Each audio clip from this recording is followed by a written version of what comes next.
The Elon Musk space station. Now you got What the you talking whole about, man? the whole set of stars even. Look at that. Talking about. I feel like I'm on a kindergarten field trip right now. Remember going to remember those field trips where they used to put us we'd go into those little like big domes and they would have like all the constellations in there and shit. You remember doing anything like that? And you could where we're at right now, except this is more like Star Trek or Deep Space Nine type shit. Because you're actually flying through space right now on your fucking on the USS Randall or the USS Cole. I think, So? I don't yeah, know, man. bro's on the USS Randall right now. What's that? On the USS Randall right now. I mean, like you could. That's an interesting. Nah, I don't know about that, man. But It looks pretty stable though for like you're in space though, I suppose. There's like no gravity. It's gonna be pretty and what you're seeing is because we're in warp mode right now. So well, I can see, yeah, in the background. I figured you guys were how fast are you flying right now? And you're like at speed of light right yeah, now. hold up. I know you've seen a lot of movies about how this is supposed to be, but this is what it actually looks like. Okay. I believe it. So, uh, now the projector image is for people that can't see certain frequencies of light. So basically, like that's their way of looking out the window.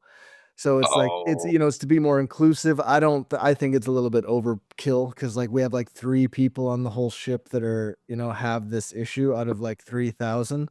But like for those of us who want to actually have the real view, here we have it. And for those of us that have like infrared. yeah, you've got something set up over there that's mirroring the projection screen. Because right now you're in space, like USS Randall right now. I wish it was called that, but obviously, like my house is not. Um, no, or sorry, my house. My family line is not. Qualified. I guess is what they would say. To it would be inconceivable that the ship would be named after me, but no, but the Ratasha house. No, I've already said too much. But anyway, Did that at another wait, what? that like a race we got going there? The Ratashas? It must be some sort of Uh, sorry about that.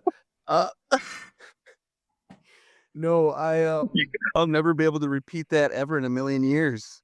I don't know if you just spoke Swedish or Ratashan.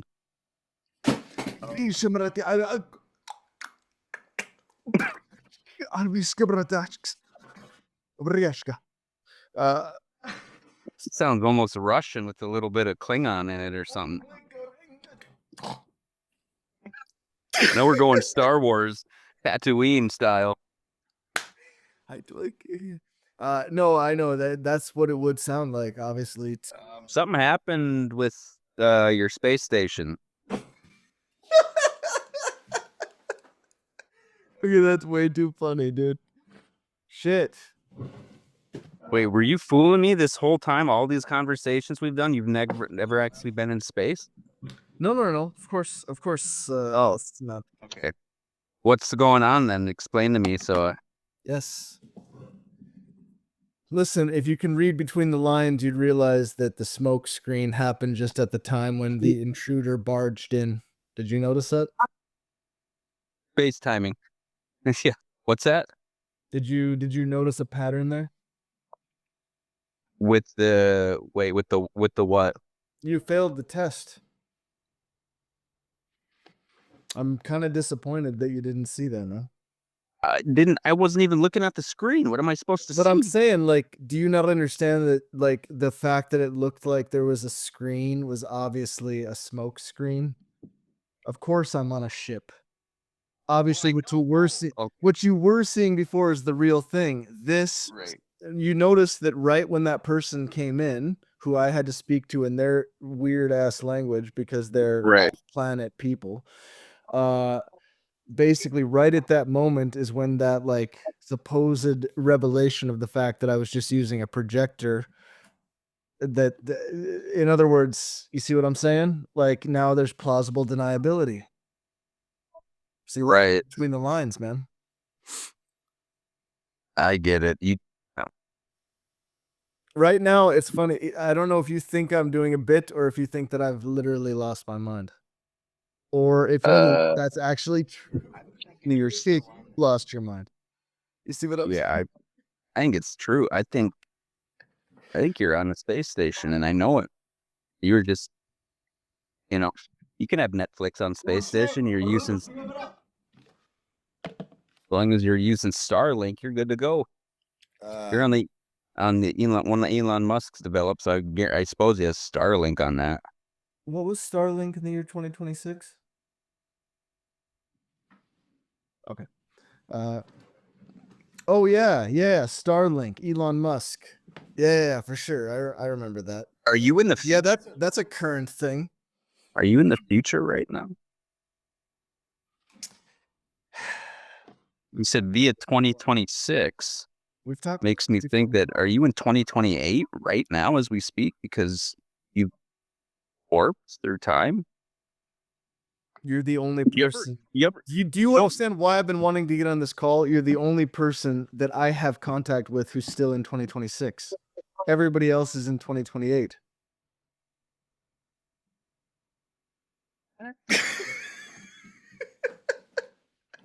So There's no way. Okay, good plausible question though. Have you ever wondered? Yeah. What happens in a wormhole? Isn't it a fascinating thing to think about? that's true. Yeah. No. Of what exactly, like, we'll never know, but it's like there's just an infinite void and it's just sucking up all of the energy everywhere in the universe. You're talking about black hole. I'm talking about um uh, I can't remember the name of it. What's the supermassive black hole? Yeah. Dude, I met a But supermassive black hole and I was like, bro, I'm a super small white hole. And bro was so confused. And I was like, dude, you're a supermassive black hole. That's crazy. I've never met a supermassive black hole before. And he was like, man, I don't know what you talking about, boy. But I'm finna whoop your ass. That's what I'm about to do. I don't know if you some white coal, some KKK motherfucker. I'm about to whoop that white ass. And that's Bro's- the supermassive black Bro's getting on a tangent that he's gonna have to cut out of this whole conversation, but it's totally fine. No, but that's just part of the bit, man. Yeah, I just came up with a bit. Thank you. A supermassive black hole. Did you actually? Yeah. He was black and his name was Cole? And he was like one of them big nigs? Okay, now that I'm gonna have to cut. No, but he What? No, listen to this. Not even, that wasn't even meant to be racist. I could care less. The only reason I said that is because it's more of like an Easter egg. So Twitch? yeah, I'm familiar with it. Right.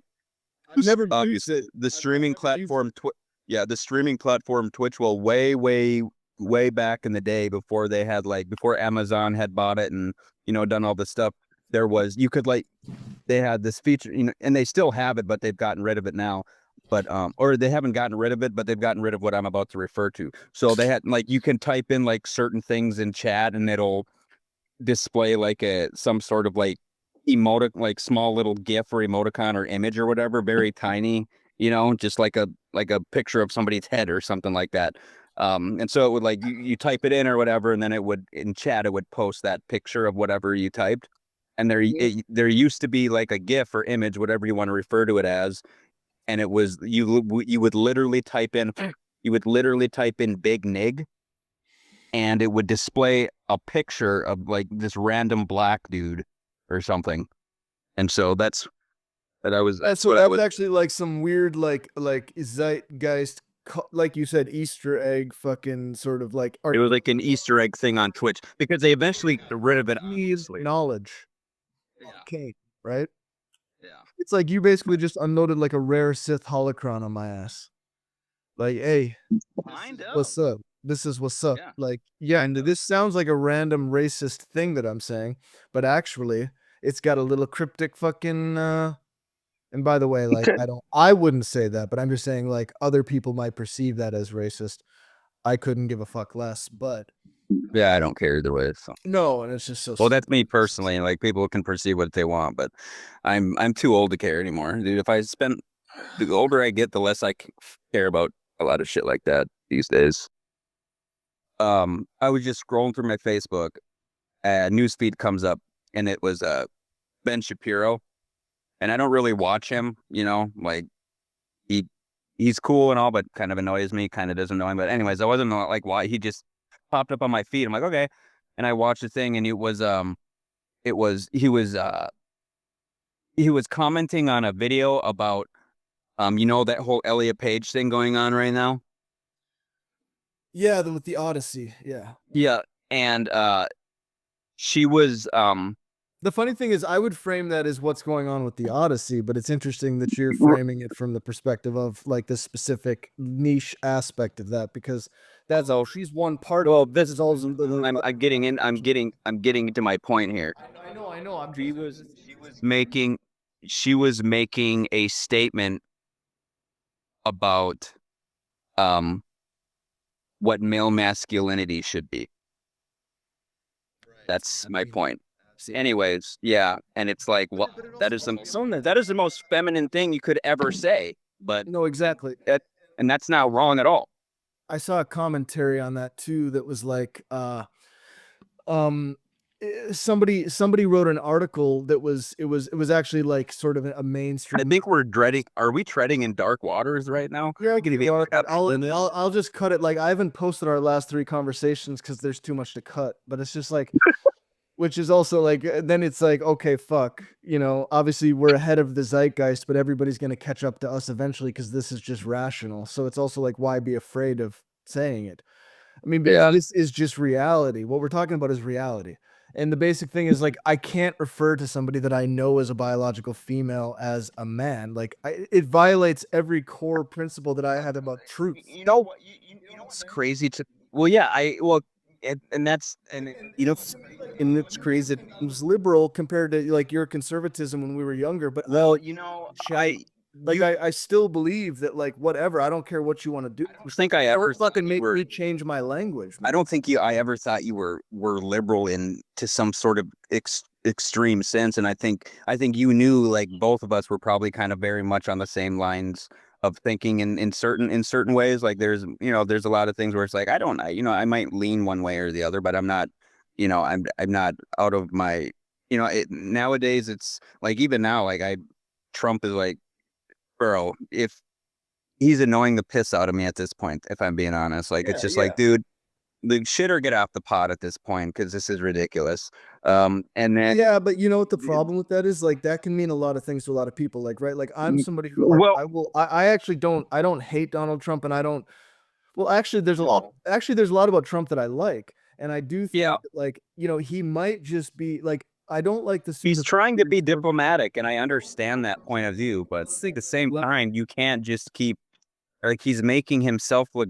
I don't know. I just feel like he's really like he's getting really like wishy-washy, and it's like you're saying one thing and you're not doing it, and you're saying this and you're saying that. Oh, it's gonna end, and this is supposed to be, and this blah blah blah, and it's like, dude. For one, I feel like it's making the U.S. look weaker, and secondly, I feel like it's making him look more weak than what he tries to portray. I understand that there's obviously politics involved in all of that, and there's got to be diplomacy, but at some point you've got to understand that that country is never going to give in to any sort of policy or procedure or anything that we ask, because they've been at war for what 3,000 years with Israel. So it's like it's never gonna you're not gonna change anything. No. Like I agree, but I got to cut in because my reference is slightly like parallel to this. It's not I'm not disagreeing with you. Right. What No, I get it. my way of looking at Trump is basically like to say there's certain things that he does that are no, but hold on. He's weirdly prescient. He tends to actually make very interesting strategic moves, and that's why there's Yes. meme of no, but that's the thing. Like why there's this meme of people that are like, oh, he's playing 4D chess, and sometimes that feels really Right. right.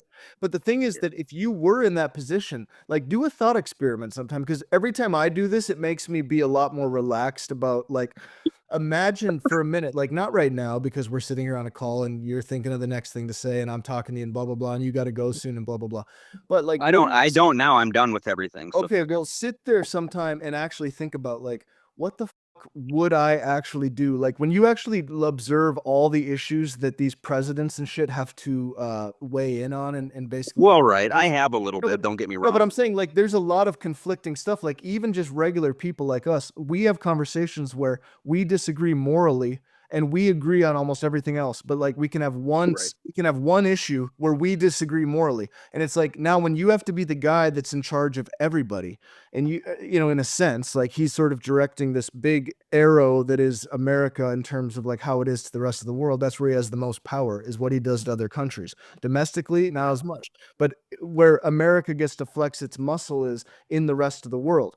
And and this guy is responsible for this machine that he did not build, and he's got a lot of weird quirks and issues and fucked up things about himself like we all do. But like if you think about it, if you got to be that one guy, if you know that like there's 10 people around you that are super smart and super aligned with you and all 10 of them are going to have different opinions on just one single issue, and then you got to make decisions on 20 issues. You have maybe 5 out of 10 people in your own inner circle that are always disagreeing with you on a given thing. I'm not saying it's always the same person, but I'm saying like there's Right. always going to be like a bunch of people that don't agree with you around you. And then that gets multiplied into the general public. Like, how the fuck would any of us, what would we do? Like, there would be 20 different opinions, 10 different this, and then you got to just look at like, what does the person actually do under that kind of pressure? What most presidents do, I think, is they become basically puppets. So, what I like about Trump is that even if you agree or disagree, he has not allowed himself to become a puppet. Now, obviously, some Yeah, I puppet was gonna make or he's got some black. We don't know. I was gonna make a comment and agreeing with you on that is that that's the one thing I like about and that and maybe that's just us growing up as younger individuals and understanding that, but like being somebody who stands on their principles and like for the most part says what they're going to do or says you know their stance doesn't change much. And then now I know he has said things. I'm sure you could find many excerpts where he said one thing and then said another. But like he's very I gotta transparent with interrupt you things. because I know So what you're saying. I know what you're saying. And I got to just get this thought out. The thing is about Trump is that he's more like a normal human where like okay, let's say that you and I had a conversation 6 months ago and then we contrasted certain things with how we were as teenagers, and you would say like, "Bro, like you've changed your position on that." And I'd be like, "Okay, yeah, I actually have. And here's why."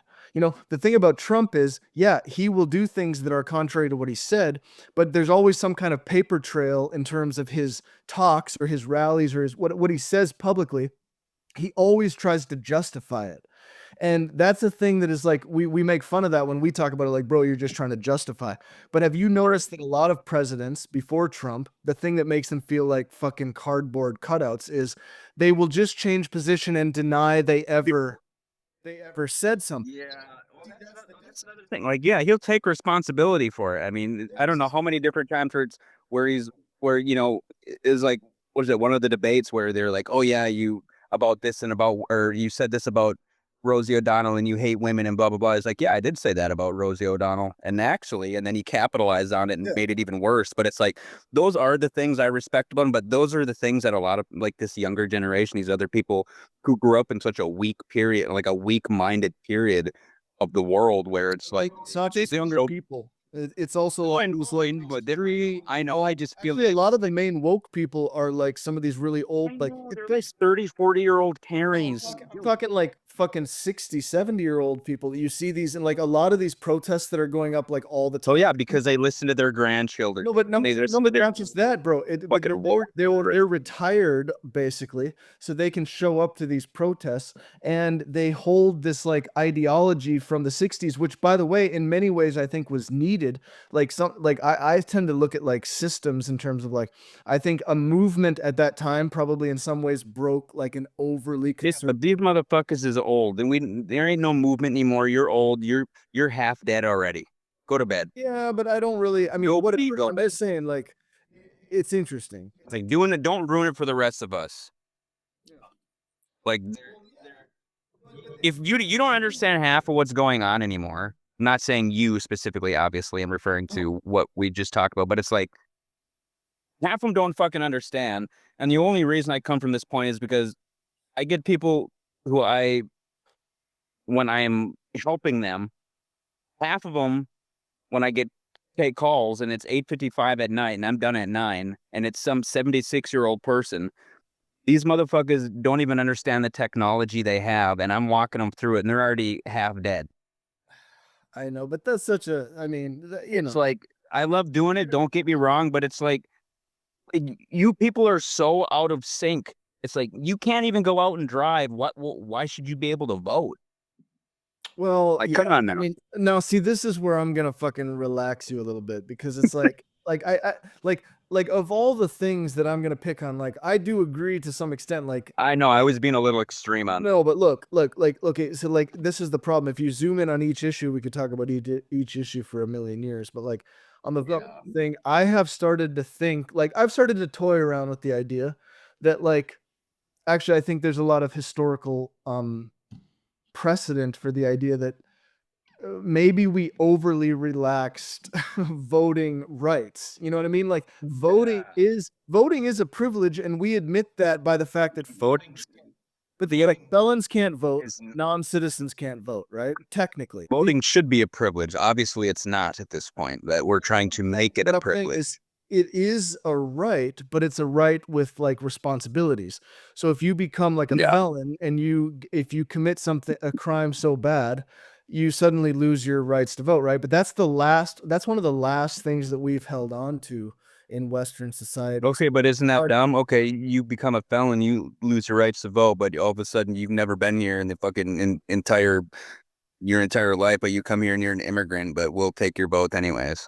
No, exactly. No, I agree with you. But I'm saying, but on paper, No, I know. that's not like I'm saying on paper, the Democrats, most of them are not saying like, oh, we should allow illegal immigrants to vote. Most of them are just basically saying like, we shouldn't have to check for identification. But they refuse to. But you should have to check for identification, and that's I the issue. agree, and that's what we do in Europe, obviously. But I'm just saying. Yeah, and I'm just trying to explain. I'm just trying to explain that like, uh, they always find like a sneaky way of like justifying or explaining something. I mean, know. it's like, They find because some way. we all know why you don't want, like the only good, like if you were talking to a European who, even though they're on the left, like that's the funny thing. If I talk to any Swede, they would be like, "Oh yeah, Trump is probably," I've heard so many Swedes saying this because they just listen to mainstream media, and they're like, "Yeah, I mean, Trump is obviously America's going to fascism and all this kind of stuff," and it's like, bro, you could not be more wrong. We're basically fighting against the forces of like extreme totalitarian Fascism. communist or whatever. I don't even care. The communists are fascists. They're the same thing to me. Yeah. Actually, people that just want freedom. You've got Mamdani in office right now in New York, who is a known communist. Yeah, exactly what I'm saying. But And communism has been softened because people think it just means like you're just compassionate and you just like whatever. And it took me a long time to learn this because I really was like, when you just read Marx, and I have read Marx, when you just read Marx, like I remember getting a revelation where I was like, oh my God, he figured it out. Like this is obvious. And I had a little bit of a mini falling out with my grandpa Tom, my mom's biological dad. Lives in Nevis. I don't think did you ever meet my grandpa Tom? I'm not sure. But yeah. But Yeah, like we used to because go out I there. posted on Facebook. He had all these letters he'd read to all these companies and get a bunch of free shit. Yeah. But he would also write to like supernatural magazines with like ghost stories and stuff like that. But He's such an anyway, interesting dude. yeah, he's an interesting dude, and he's actually still there. I love that guy. Really? But we had like a weird falling out, and it haunted me for a long time because I was like, oh my god, I grew up with Grandpa Tom. Like I was a little kid, and like I posted in like 2012 or 13 after I met Spress. I was living in Sweden, and I posted some quotes from Marx on Facebook because at that moment, you know how I am. Like I was like, I really vibe with this right now. You know, like Right. oh my god, I never actually read Marx. I always was like, oh, I'm kind of socialist, and I always just assumed communism was this big bad scary thing. And then I read a little tiny bit of Marx and I was like, "Oh my god, it makes so much sense." And then I quote like and then I didn't really care that much, but I posted a thing to be a little bit like edgy. And but like my heart wasn't really in it. I was like, I don't really Yeah. know yet. I don't know for sure." But I just want to see what people say. Like, are they gonna like? Does it make people think? Like, because it's something to think about, right? And my grandpa Tom like commented, and he made some statement, and then I was like, I was just trying to get into like a friendly little back and forth on Facebook, and all of a sudden like he got really serious really fast.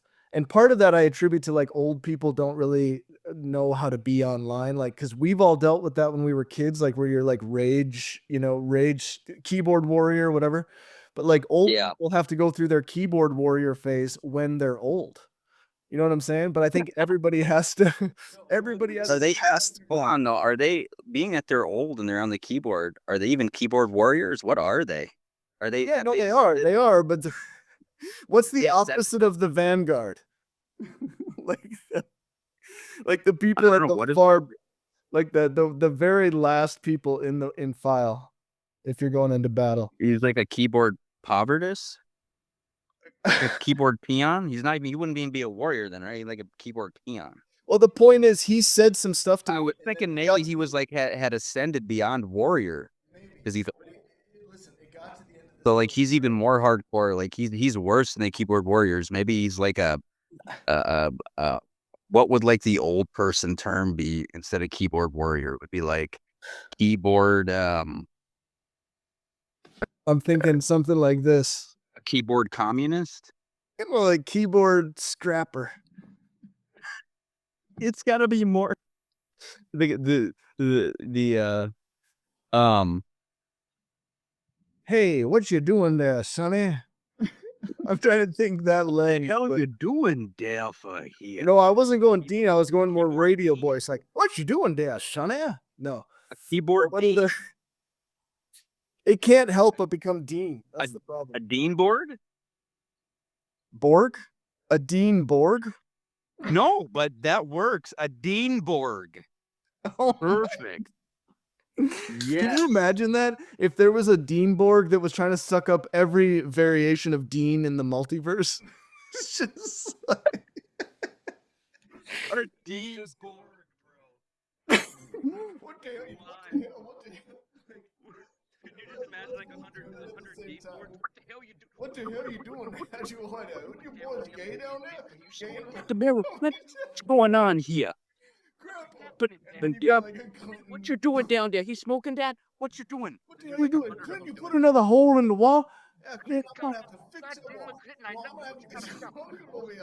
Hey, you What's going on for you? damn beaver around here. What's happening? What's new, damn beaver? Damn. What the hell for here down the Down there, the who's cool going here? the nation around. You guys are quit set me in that damn room. What's going on in here? The hell? I don't even want to retort on that because I can't even. That was a bit. You know what that is? That's the initial Dean that starts the Borg. We go all the way back to like it starts with So is that like that? That's like the genesis of Dean Borg or what? yeah, no, you know what it is? It's the version of Dean that does the most perfect. What the hell you boys doing down there? Down there. It would have to have your. No, because That thing becomes like sad is that you do my grandpa's voice better than I do, and that worries me. Because I'm a voice guy. I love doing voices, but I like your version the best. You've always had the best version, and I've tried to like. I used to do it differently, and then you started doing it, and then like I started incorporating things that you do, but you just got a different tone, so it just hits it just right. You know what I mean? I mean, I know what you mean, but man, when this all developed, I think it was such a melting pot that who knows who did what first, and then we got inspired. And that's the thing that's cool about like you and me when we would get into something, even though we never channeled it for good very enough. But it's like we basically could have like riffed back and forth on something, and it almost reminds me of like if we had been a little bit more disciplined, we could have probably been like a Matt and Trey South Park dudes kind of vibe, you know? I mean, it's still. I mean, we're not dead yet, so Well, that's true, but I'm just saying, like in that sense of like when one is like young and hungry and enthusiastic, and you haven't like made a bunch of mistakes in life, and like those guys started like basically in the college.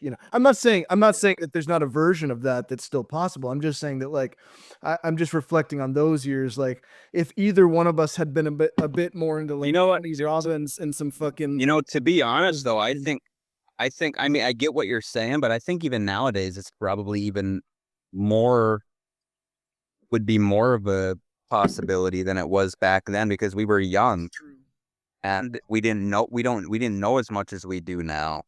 Like, and you weren't necessarily like, we didn't necessarily see. I mean, I guess we've never seen. What am I trying to say? What I'm like, it was always like we didn't have like that thought behind us yet, and so it wasn't something that we ever considered. And I think, But in like, a weird way, we sort of touched on it with like when we were gonna remember when we were gonna choreograph like a lightsaber video. I we always did, remembered that. Yeah, but we did, but we never filmed it and went through. We sort of like yeah, we did. like ADHD. Well, we didn't do like the whole extravagant thing, right? Right. No, but the thing is, we basically synchronized a actual fight that if we had done, and maybe practiced a little more and got it a little faster, but if we had done it, it would have been epic. And all we had to do was just have a guy stand out there with a fucking video camera. But it's also like, and then we would have had to like rotoscope the things in, and we just sort of lost motivation, and that's sort of the sad thing. But I'm just saying, like, Yeah, but examples like nowadays it's those guys easier to are do stuff reasonable. like that than it used to be. You know what I It is easier, but it's not. nowadays? You know what's not easier and what's actually harder? To not be distracted and to actually have the discipline. Like back then, they had less shit to distract them. That's actually more of a disadvantage now. Yeah. So, No, but that's I'm just true. saying, like, excuses. Like, I don't believe in the victim mentality. I'm just saying that, like, it would have been. I think we could have probably done some cool shit like that back then. You We know. gotta. That's what we do. We just gotta. I Yeah, feel we, like we we should gotta buckle down rediscover on like a that. micro. You know what we should do? Start with a micro project, some little collaborative exercise sometime that is just like a step. Hasn't that been what we've been doing though for the past like, you know what I mean? Like, but not in terms of like an actual collaborative thing. But it would be fun to do something interesting like that. Like that would. Yeah, this is more like meta of the meta of sort of like loosely out in the orbit of the universe of stuff. But it's like Yeah. if you actually get into a project, this is more like the classroom. And then like if one wants to be assigned a project, that's a different thing. You know what I mean? Yeah, But it that's also has true. to be a classroom in which such conversations can happen. And that's tricky because people have very independent and Like, look, even me and Spressa have like asynchronicities like in just how we live. So it's like that's people in the same house, but people in different time zones and different, job situations. yeah. It's quite interesting limitations, but still possible over long periods of time. Like I think people underestimate that everybody wants instant gratification, and all the greats in history. Hasn't that become such a crazy thing? But all the greats in history work over longer time periods. You know what I mean? Like it's not Well, yeah, it's never. Tolkien took like 50 years to write Lord. You don't achieve you don't achieve anything, and you're never remembered when you achieve instant gratification. That's nothing. You didn't earn anything. You weren't recognized for anything. You didn't become anything. You did nothing. Like there's no. I mean, some people, it's like there's no such thing as like instant gratification that would like.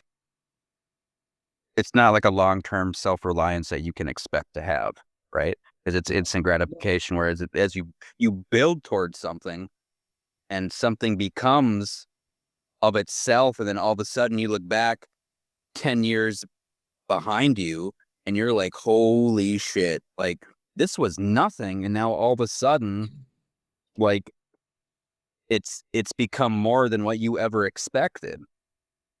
And I think that's, nowadays, especially even with all the instant gratification that's in the world, I think nowadays everything really, when you look at it, is a long term.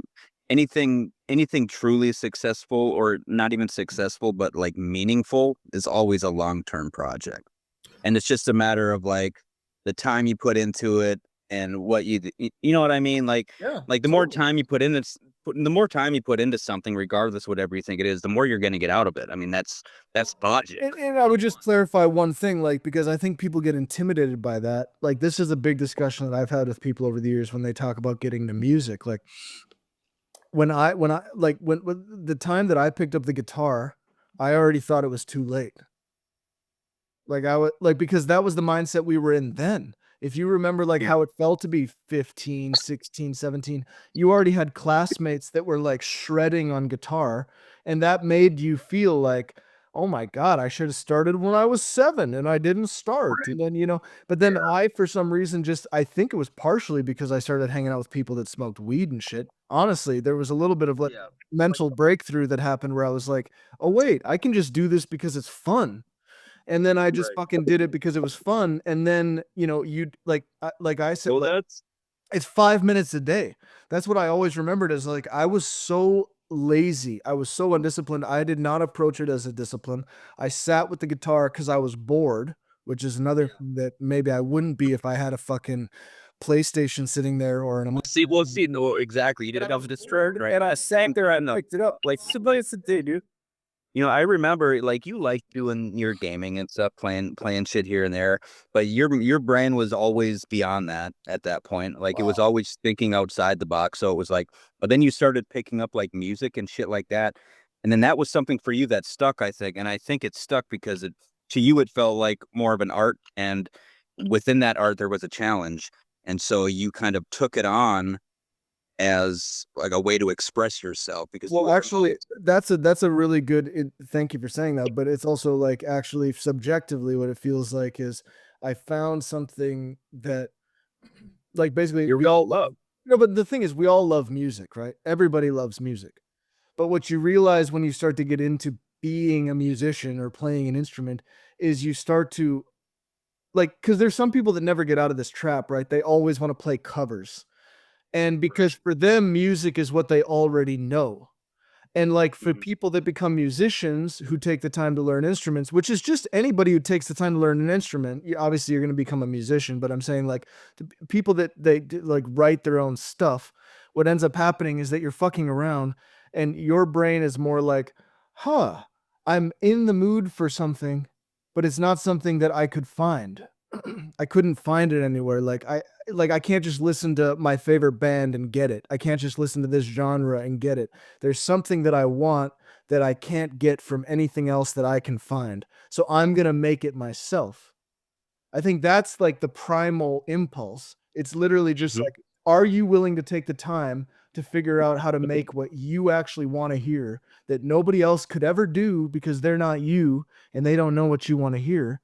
So you're like, you know what? I'm going to fucking sit down and I'm going to play these things. And this seems so boring and it's never going to happen. It's never going to work. And I don't even, and then all of a sudden one day you're like, oh, well, actually, even if I just do this simple thing, it sounds cool. And oh, I could actually build complexity on that. Like, oh, simplicity. Oh, right. But that's what I'm saying. Like that's your brain has always been that way, where it refers back to like it wasn't necessarily a challenge, but it was something that was like intriguing to you. Responded. Everybody's brain works like fell in love with the complexities of music. Not you didn't fall in love with music. You fell in love with like music, right? But you fell in love with the complexities and music. We all know, like everybody. But no, but it's also just what I'm trying to say is it's also the feeling of listening to something that came out of your own brain. Well, right, but I'm still saying though, like the core of it is the complexity of it is what you love, because like you develop something or you make something and to you, it's something that is it doesn't matter what other people think about it. There's a whole nother level of, of why you're making it, or, how you're making it. Like, the complexities of it. So somebody can go out there and comment, and you can have 100 comments and say, "This sucks," and then you can have 100 comments that say, "Oh, this is so amazing," right? Which is all well and good in the end, right? But in the end, it doesn't matter really what people think. It's about what they portray, and that's another thing that comes out of music too, is because you can make something and it can mean a totally different thing to you, and that's why you made the song, or that's what have you, and then somebody listens to it and they're like, "Oh, well, this meant this to me, and this meant this to me," so on and so forth. So it's like it may not mean the same thing to somebody else, but you know what I mean? So like there's a reason you made it, and then people get all these different theories on, oh, he made this because of, or he did this, or oh my God. But it's like there's a reward from it too, like for you, because you have a nice little following. So it's like you've got all these things you make, and you make them for a reason, whether you think they just sound good or maybe there's something more to it for you. Um, and in the long run, it doesn't matter what other people think. You don't care if somebody doesn't like it, and I don't, and I'm sure you probably do care if someone does like it. You don't want anybody to dislike anything, but you don't care if they don't. You do care if they do, though, because then that means that, okay, well, this is what it is for me, and that's what it is for them. You know what I mean? Yeah. Yeah, that's a good way of looking at it, actually. I don't feel like that was a rant about nothing. No, but Like, I feel like it wasn't a rant about nothing, and it sparked an idea that I just want to throw out, which is like it made me think about how it's similar. Like I drew the analogy of something that I can compare it to in terms of weightlifting, like because the CEO of Suno said a while back, he said something like, the thing that we're trying to do is basically like make the process of music creation easier, because most people don't actually enjoy the time that they spend having to make the music. You know what I mean? And there was something that it basically got memed into oblivion, because it's yeah, I like could it's see that. literally like every single person who is a musician, every single person is Loves basically, every part of it. but it's basically what you're seeing is like, imagine, and I was thinking about this while you were talking, it made me think about this. Like imagine like when we were like when you're in the gym, or like when we were in the gym when we were young, and when you've been in the gym, all these years, Mhm. there's something about the whole experience of going to the gym, getting the weights, like the whole mindset, the whole everything that you embody when you do it, like that thing of like, I'm gonna fucking go. And I'm gonna get in the car, and I could just go and sit and play video games right now, or I could just Mhm. go do this. I could go jerk off. You know what I'm gonna do? I'm gonna go in my fucking car. I'm gonna go down to the gym. I'm gonna get in there. I'm gonna change my clothes, or I'm gonna do whatever. I'm gonna put on my sneakers. I'm gonna go there, and I got a plan. All this preparation, all this stuff, because you go in there with a plan, right? You're like, I want to hit this weight. I've got this, like this is my routine. Monday, Wednesday, Friday, whatever your thing is, like, you Mhm. know, and then the result of all that stuff that actually, you know what it does? A lot of it is just the experience of doing it. It gives you something to do with your time, and it's something that points you in a direction, and it feels good. And all this stuff, like even though it hurts, it feels good in the process, right? Right. Hurts, but it feels good at the same time, right? All this stuff that you're Yeah. doing when you go to the gym, all the planning, all the suffering, like that other people take as suffering. You're like, oh, you like being sore like that? Like you like having to think about the routines? You like having to think about how many calories you like thinking about all that stuff? And the fact is, like, it's the process, right? And then all of a sudden it gives you a result, and all of a sudden you look in the mirror, or you put yourself on the fucking scale, and you're like, okay, I'm bigger, I look better, I feel better, whatever.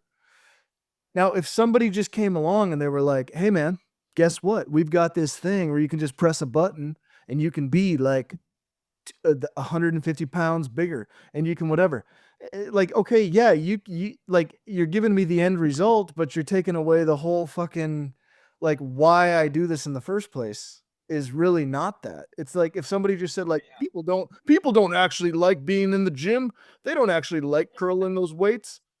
You know, so we're gonna take that away and we're gonna replace it with instant fucking gratification. Yeah. Fucking yeah.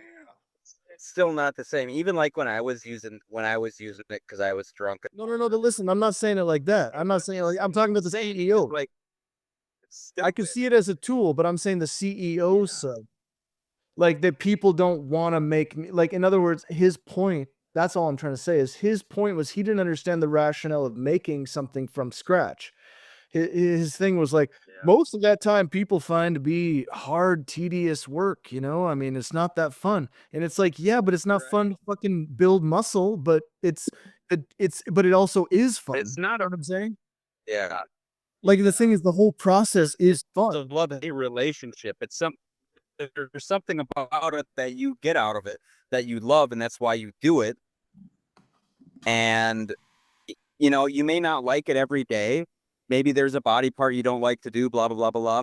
But it doesn't matter because if you do go in and do something and you finish it and then you get done and you're done for the day, there's a feeling of accomplishment. There's a feeling of something like you feel better overall.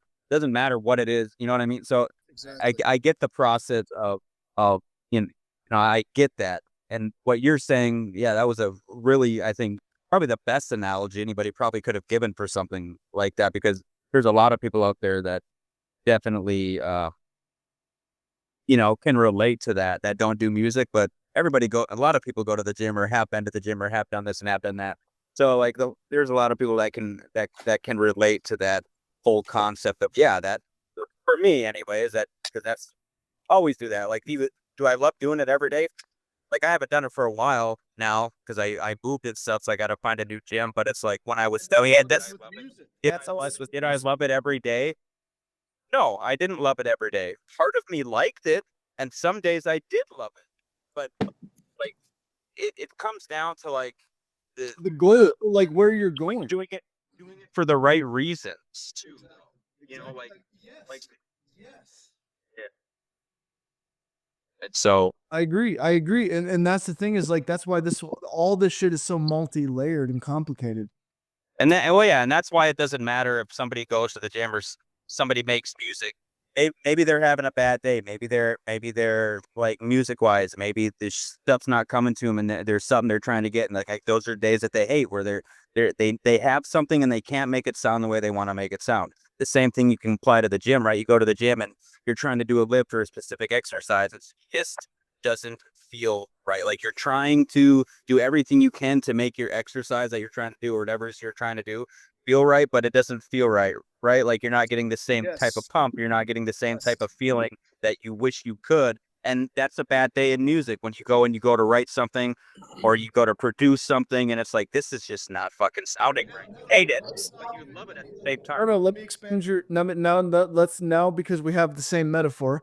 Let's Mhm. go take it another step, right? And I think this is gonna resonate with you. All right, you're having a bad day in the gym or you're having a bad week, right? And then all of a Yeah. sudden you're in the gym, and all of a sudden because your confidence is kind of wavering now because you're like, Right. "Fuck, is my heart really in this?" All of a sudden you Yeah. allow yourself to start thinking in terms of like, "Oh shit, you know what? What are these guys gonna think? Like, what are these other dudes in the gym gonna think?" You know what I mean? I run into this guy every Tuesday, and like he's lifting those 35s, and I'm still lifting the 32s or whatever. No, I'm just picking a random number. I don't think they have 32s, bro, but I don't know what kind of No, gym you're in. but listen. What I'm trying to say is that like there's also the extra layer of Them mindset. Like 32-pound weights, that's crazy. what we've been discussing is the aspect of subjectively like what you Yeah. get out of it, right? But what we haven't addressed is like people that go to the gym performatively. In other Yeah. words, like people that are there, and that's also existing in music. And that's part of the thing that I find so frustrating sometimes, like looking at other artists where I'm like, I like a lot of their music and stuff like that. And then I look into them and then I realize like, oh my God, everything they do is just like so self-conscious and performative that it's like it is totally inauthentic.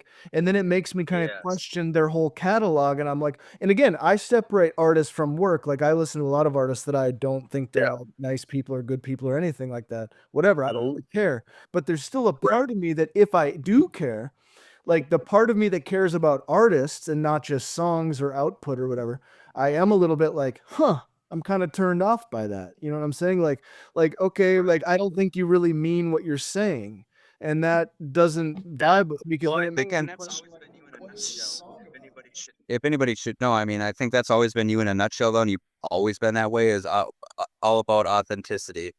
And it's like, if you're going to do something and you're going to do it, you know, you have to give a shit about it.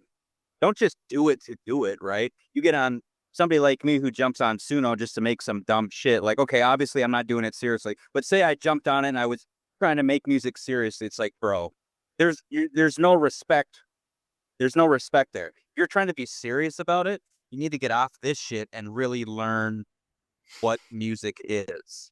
I mean, You know, I think maybe that's implicit in what I'm saying. I wouldn't maybe say that myself, but like, yeah, I mean, I think there's something to that. I mean, like, see, anybody that would have a disparaging comment or thought process on it, but the thing is, that's like I agree with that, but it's also like where I would find myself in like, okay, avoid the ego trap of yeah, like, I don't want to degrade some output simply because it was made with AI. Like if all of a sudden, like the editorial stuff is so strong around it that I'm like, I understand that this person did every single thing intentionally. You know what I mean? what So matters is if you're making it for the right reasons, though, is what it boils down to. Maybe you're using all this AI to make this music, and that's all what like thing, and it means something. Maybe even if it's stupid. Hey, if you're gonna you,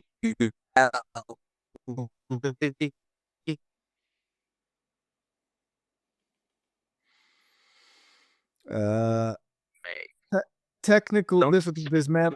I think you're losing reception.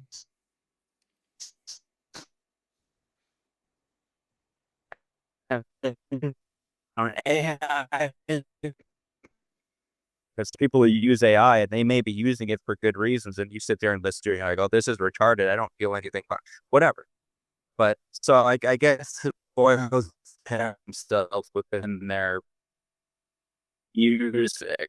I think AI, like if somebody's strictly just using AI to make I get the meme out of it, funny. But if you're trying to make something serious and like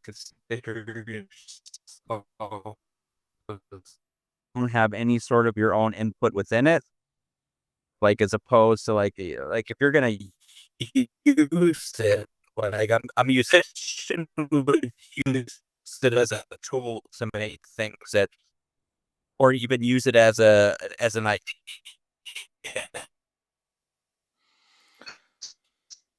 Dude, you're cutting out a lot. I actually most of what you're saying is not coming through.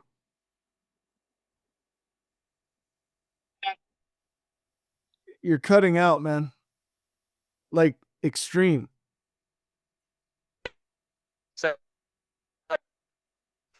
I think your reception is bad, bro.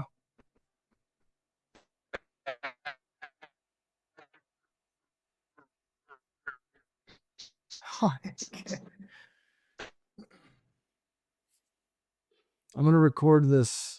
I'm gonna record this just to show you how bad your reception was.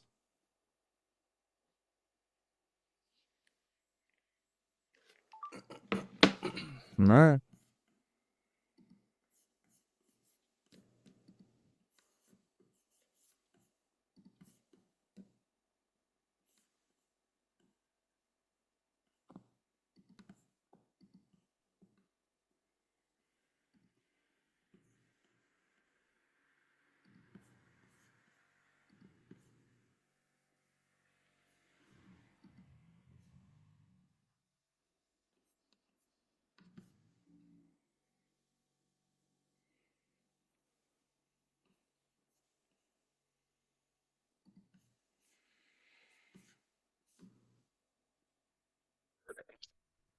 Oh shit, we're back. Yeah, but you're still cutting out, dude.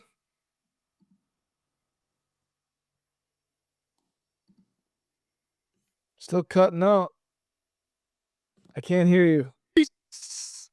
3 minutes, I'll be home. It's really spotty out here. You need to start putting on fucking the previous.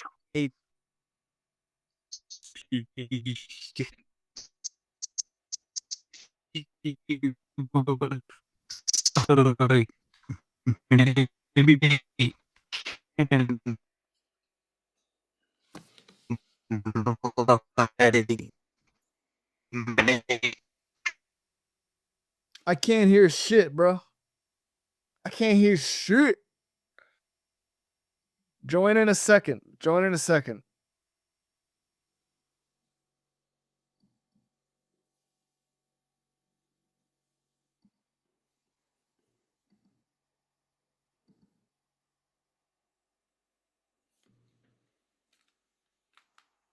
They're also using VoIP, and it's not going to pick up what I say. You know what I'm saying? Like, try Oh, I haven't heard any captions on. If you turn captions on, maybe when I say something, the AI can. I don't know if the AI is direct. Oh no, I You think, can hear I think it's the signal itself, man. Well, no, but I'm saying, like, if you turn captions on, like with AI captions or whatever, like, is AI using the VoIP process as well, or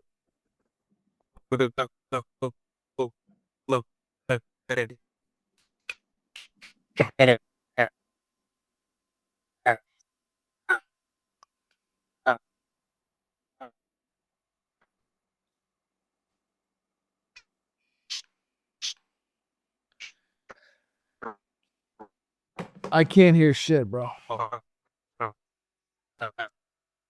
Man, I can't hear shit.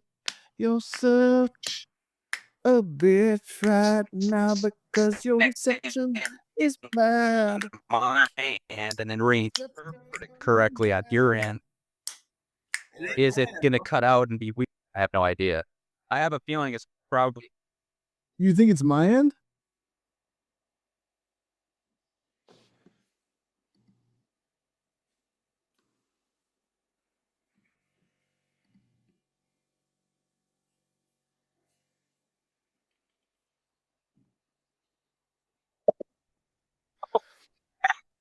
Like right by my house here. Yeah, it's so far so good. Oh, A little bit bad. A little bit bad. hold on.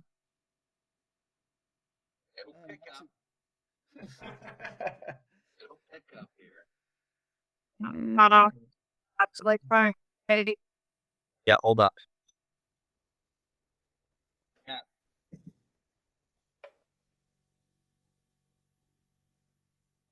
Yeah.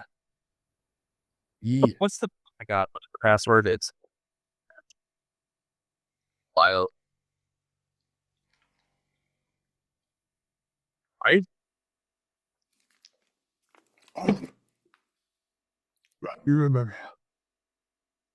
What the hell you boys doing down there? You boys better not be gaying around on me down there. Well, now you're froze. Oh, here we go. I'm back. Boy, you boys better not be gaying around on me down there. What the hell you doing down there for here? Smoking that You smoking that marijuana down there? You best not be doing it after you shut tweeters down there. You better. Quit, I said just a tip. Just a tip. If you boys gonna be doing that shit down there, you better be. You boys better be careful down there. Put them rubbers on me your grandma put down there. I'm sorry, that's funny. What the hell you doing down there for here? What the hell you doing, Clip? Don't be doing no. We don't want no full penetration down there.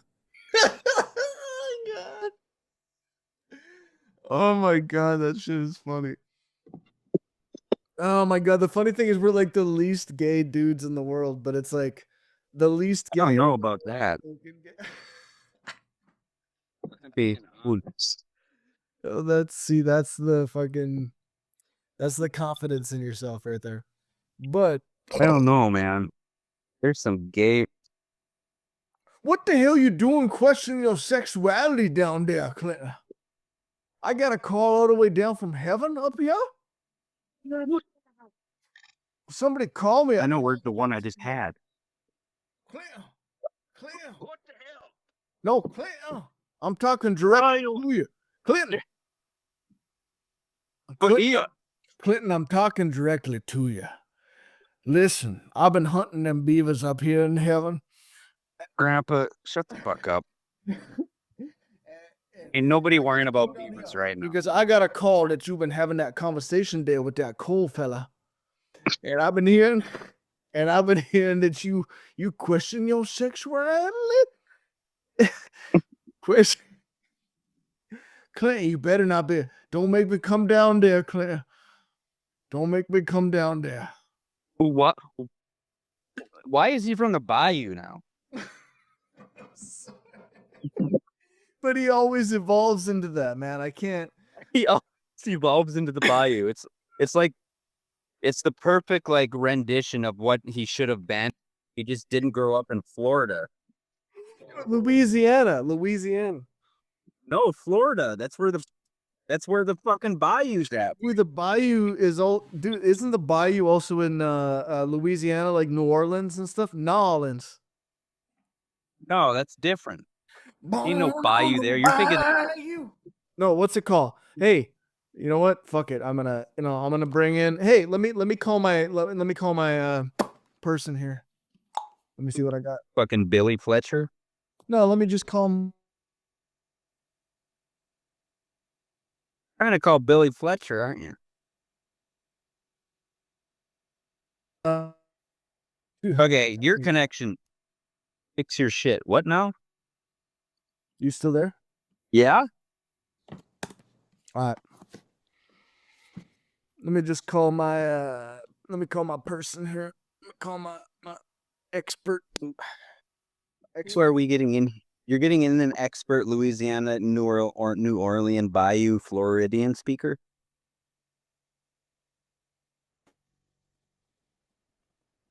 Oh my God. My balls smell like the Bayou right now.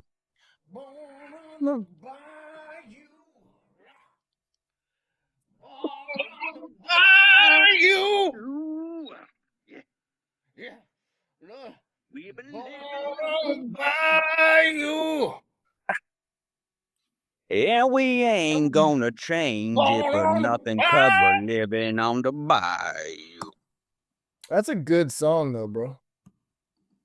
Wait, that's something you just made up though, right? That's a song? We ain't here for nothing, but we're here for the bayou tonight.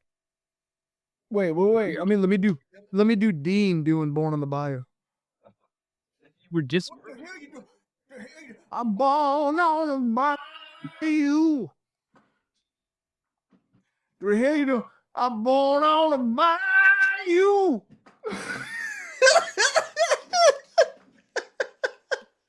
we born on the bayou, and we ain't gonna have nobody tell us different. Yeah. What the hell them beavers doing? What the hell you boys doing? I was born on the bayou, and them beavers gonna get y'all down. Set for bayou. And them beavers doing down there for here for there. Yeah. Said I was born on bayou. Deborah, I was born on a bayou. Deborah, I was born on the bayou. Them boys ain't gaying tonight. But you gotta let them gay if they wanna gay.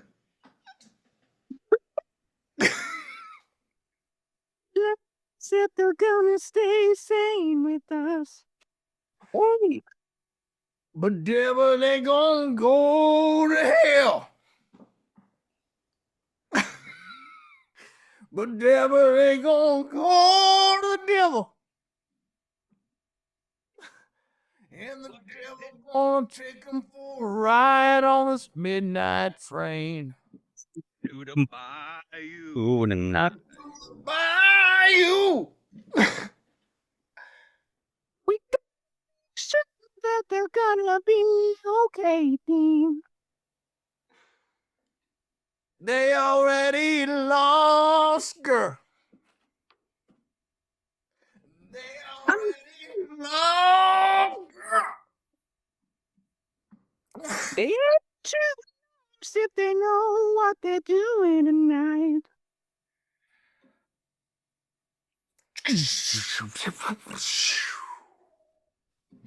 That was a good one, man. That was a. I don't know what the fuck just happened. Just came over us. I don't know what came on us. It was the Music, man. music ejaculated all over us. That's what happened. It did. Ejaculated all over. All the alligator semen is all in her mouths right now. Just But I gotta settle this once and for all, though. what? We're not gay. You. These motherfuckers. Take it for granted. Hell yeah, dude. All right, hold on. Here we go. What? Nope, that's the wrong one. Nope. My girlfriend, she pissed off now. What the hell she pissed off for? I'm not really sure because she a woman I don't know. She probably thinking you should be spending time with her instead of some guy she don't know. You know that's true. It's the only I'm explanation. pretty sure she know who you are, but it don't matter cause she a woman. That's really true. She was born on the bayou. I almost gotta disagree because if she was, she would know too. But she being a whole now. Being like a ball and chain now. But you ain't need no ball and chain because we've been born on the bayou. I say, born on the bayou. No ball and chain. I say, born on the bayou. I said I go on the bayou, but we ain't want no in that ball and chain. Oh shit. Got some beatboxing going on in there. God damn. I don't know about that, man. I don't know about that. Have I shown you these? Yes. And then you said, tell me something sad. My somebody's dog died. Oh, I said that? Yeah, the last time we did this, yeah. Yeah, Like, hey, the dude. last time I was on And the then- I was on the verge of our best conversation ever, and you fucking Might be one of the best ones, to be it honest. is. I think it is. But I'm just We got music in this one. We got a little bit of fucking bit of philosophy in this one. We got a bit of Cole Stotts in this one. We got a bit of politics in this one. We got a bit of feminism in this one. We got a little bit of gay in this one. We got a little bit of fucking non-gay, anti-gay, something that is going to leave people wondering, like, are they ironic or are they serious? You know, we've got some stuff about. We're neurotic. I think in the beginning of this, okay, can I let me shed The beginning of what? The conversation or our my kitchen, like when you could tell that I was on a spaceship, you know? Yeah. Like the thing I is, kind of missed that. and Yeah. again, this is gonna go into like the whole thing, right? Yeah. There's a weird phenomenon that I noticed while I was doing that, like fucking with you and playing along and whatever, Mhm. where I was like, okay, Good. So you're telling me you're ruining all my hopes and dreams right now. You're not on the actual USS Musk. don't hold on, don't fail the test. No, I'm kidding. Okay. Thing is, there's a part of me that like realizes like, okay, when That you was born on the bottom. but Ooh. Okay.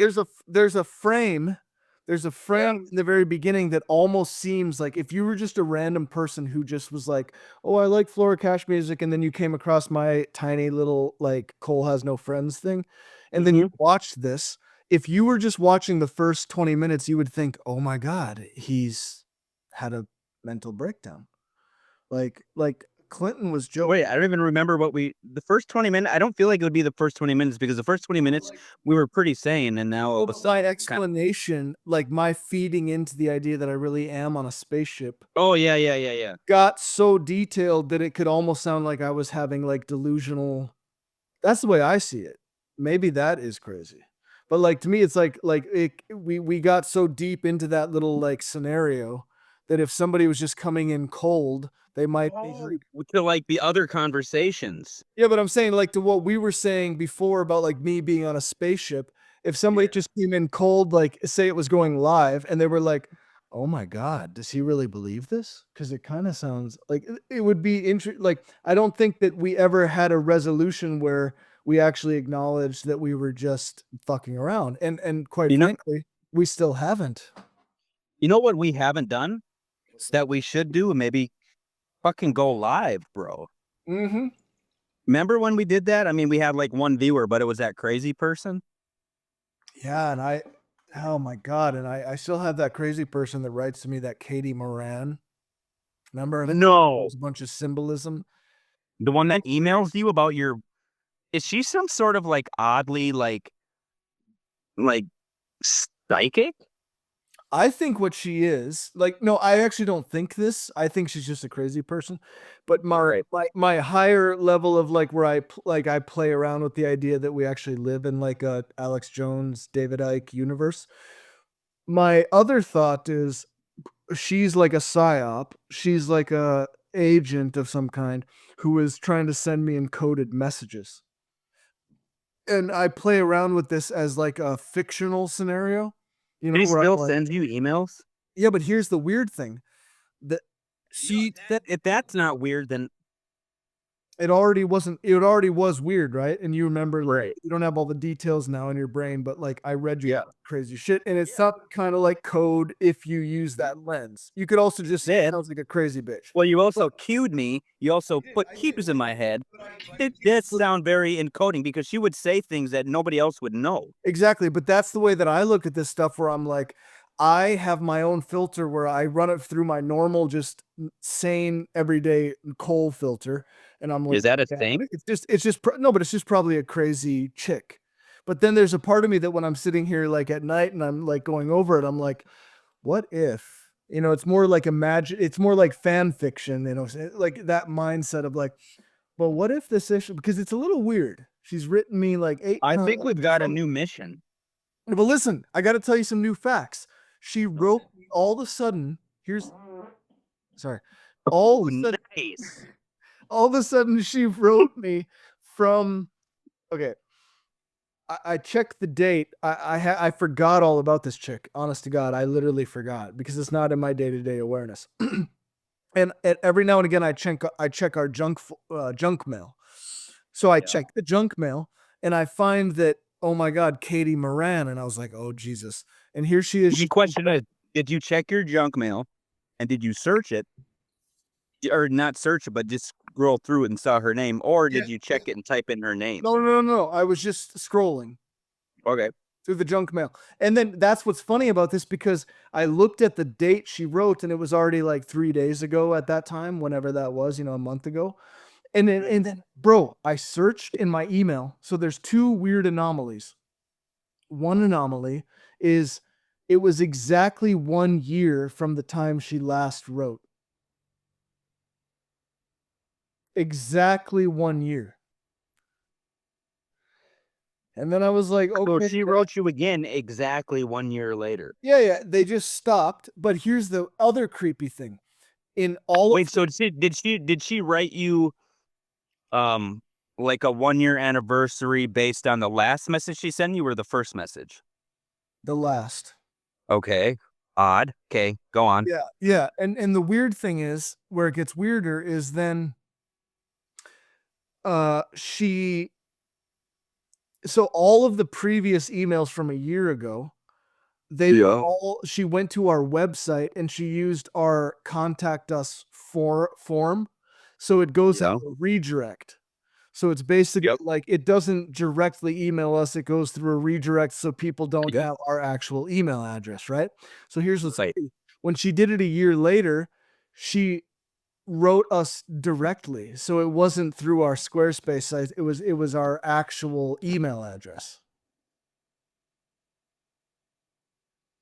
You see what Wait, why is that weird though? Did she not know your email before? No, because our regular email address is not publicly known on the internet. Well, right, but she doesn't know your regular email. No. What She she shouldn't. does because No, but I'm saying, but that's the anomalous part is like as in terms of recognizing a pattern. Again, why does she know your Yeah, exactly. your actual email? Exactly. But also she doesn't acknowledge, she's not like, "Oh, and I know that I'm," no. Before it was all of them were like contacting us through our website, and you can see that in the subject line because it says like contact Squarespace, blah blah blah.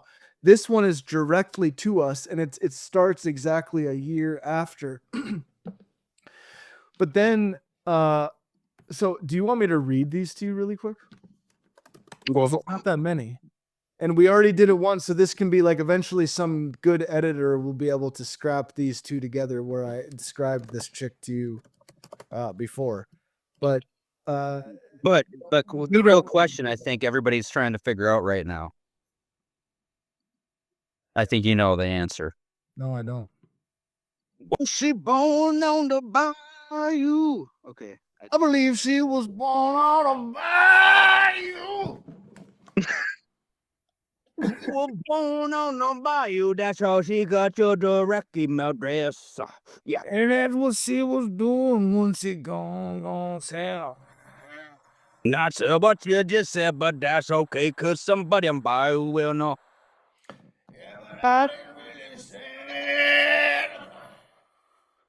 I didn't really say anything. But there's pressure coming there right now where she asks you what the hell going on. Probably would, but we're on a spaceship with fucking insulated walls. Yeah. Or oh, oops. Shouldn't have. Sorry. Damn Klingon, I can't speak that shit. Okay. So Russian Klingon. Okay, Clinton, you ready?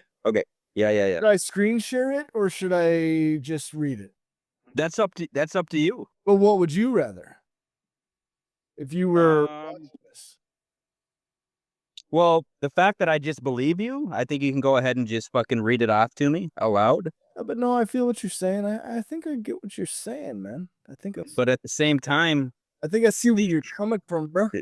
you could also just screen share it and read it off, and then yeah, Tell exactly. me if you see what I knew you wanted to do that. I knew it. Are you ready? Yeah, I'm ready. Here we go. Hi, Cole. How are you? I think my chamber is pretty locked up. I heard a recording that you out up and could not stop listening to it, but I left right at 2:43 to go to the food bank for more food and like peanut butter, and they were not there. I was too busy rinsing my towels, dorm cleaner, kitchen from the one food bank, the mission one. I then tried to take a dime, and still the same Melanie did something mean to me again. I swear, a priest or older person. The person kept yelling at me for their dime, so I threw if and said, "Here is your dime, bitch." I don't know who did that and why Melody wants me to be more like Marilyn, her sister. The work is so boring with a lot of math, and I would not be able to have sex with a lot of people. I said I am a model. I want be thinner like you. So you think I was late or it was a setup? I think the priest forgot to fix it. I wish you could open my chamber like you used to do. I can get soap and stuff and money out of it. So how are you? How are you and Sherpa doing? So you miss seeing me? Love, Katie Moran. Bro, what is happening? I feel like there's like a lot of code words in there. Number one being priest. Yes. But bro, we're at the beginning, so you're gonna have to just try to integrate all this, okay? Because we also remember we're And then she's got a specific time, 2:3. I feel like that means something. just remember that you can always go back and watch this and give me a next episode interpretation, but we got to get through these. So that was just number one. Now look at my screen. Can you see it? That was number one. Holy Look at these from before. That was the last one, and I was wrong about this. I didn't get to this point. This was the first one I saw, Okay. which was So it was 619 though. That would so it was 2 days. But no, hold on. The first one that I saw was 621, and then that's when I went back, and then when I searched, I found these missing two. So now I understand that changes my story, but that was how it happened to me, and I was gonna get to that, and I was gonna say after I'd already started discussing this like with ChatGPT to feed into my paranoia, then I searched and I found that she had written on the 16th, but it's very close, regardless. It's very close. Okay, it's almost exactly weird going on though. Something weird's going on. So now, and you can see see how it says from Squarespace and then form submission and all that, right? What is happening? This is so See that? weird. And then now here's number 2. Hi Cole, how are you doing? I also had a question. I had a dream again that you and a girl came in the house and the man punched me in the nose for saying something normal Probably me. that is not nice about someone. I was not sure if it was a dream or if I got my nose fixed at the hospital and more pills to make it look nicer. Was that a dream? Plus, I was wondering, did we go walk under the Sphinx in Pittsburgh? I was not sure if it was for fun or a movie. Well, talk to you later. Love, Katie Moran. What is happening? These are even more weird than the first one. I know. These ones don't make any sense. We're not even done. Hi, Cole. Jesus. How are you? Look, I don't know if this is an old recording, but there's a cute guy that sounds like you in the recording saying that she feels upset and hurt, so I don't like her. I don't know if it is current. I did not know you could tell in the flop that you hurt my feelings. I just can't take my friends that are cute near any guys because you don't like me and no one else I met from college, actually, no one else I met from college talks to me, and I am selling everything, and my mom and sister don't like me. If no one likes me, I won't get normal mom loser help to find a job, and I am a singer, painted, and dancer. I just wanted help for go in my chamber. I don't now why, but if you and Marshall won't pretend to like me, my mom won't buy me things or help me. I feel depressed and thought guys liked me and didn't know I met introduce row goth friends in dresses so you pick me to be your friend. I was your friend in the military or guys I slept with. I always go back to all the guys I slept with to see who will help me find a job so I am independent. I was not sure if Sherpa was mad. I thought you were cute or thought I would steal you. I am married and don't live with my husband and 2 kids. I just thought you liked singing with me or felt bad for me since I am not in a band or get lower cost racial shots and you don't have any friends that went to have sex with me. It hurts my feelings a lot how weird you are with me. I thought Sherpa told you not to talk to me so she does not get jealous or mad at me. You used to help me find a roommate with a girl and you don't know anyone. I don't know what I did wrong or if this is you now when I was a kid. You came in the house and I used it like me until my cousin and band member Courtney Love in Hole talked to you. I don't know what she mentioned about me that you did like. I thought if it came over and aren't food, you be nice to me or remember me. I don't know what to do if I can't find a normal kin or guy to sleep with and feel really upset. I don't want to bother talking to my sister or mom because she is in a home and Lisa kept yelling at me. I was not sure if you did not like how I look in an outfit and did not mention tie me to fix myself up more and do my hair and makeup better if it was that. I was concerned you don't even remember me. Katie Moran. Okay, here's one of two things. I just had an epiphany. Yep. This is either a real person, Yep. right? Yep. And they're schizophrenic. We've come to that conclusion already. Or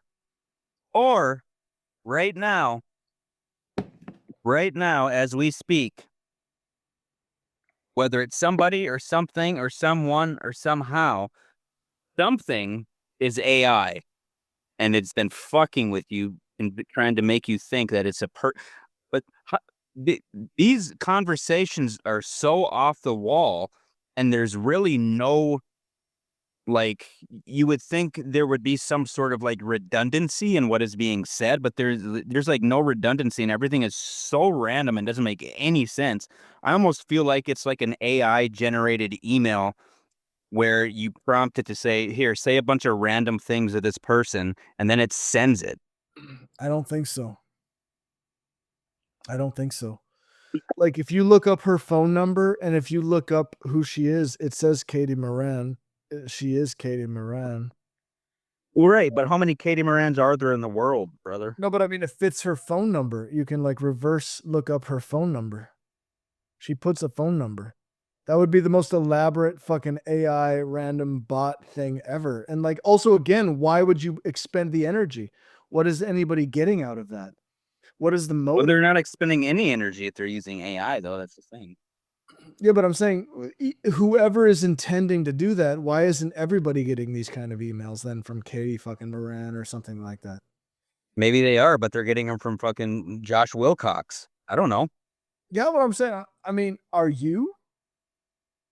Well, no, but I never like became somebody who somebody was like new. No, but either. no, but I'm saying like I mean, I don't think well, that's a good point. I'm just saying like it just seems like this would be like a normal thing that Well, no, I mean, honestly, I do truly feel like it is a person, but what she's saying is so far fetched and so out of actual reality that it's like when you think about AI and how it interprets things, like it sounds like AI is producing this.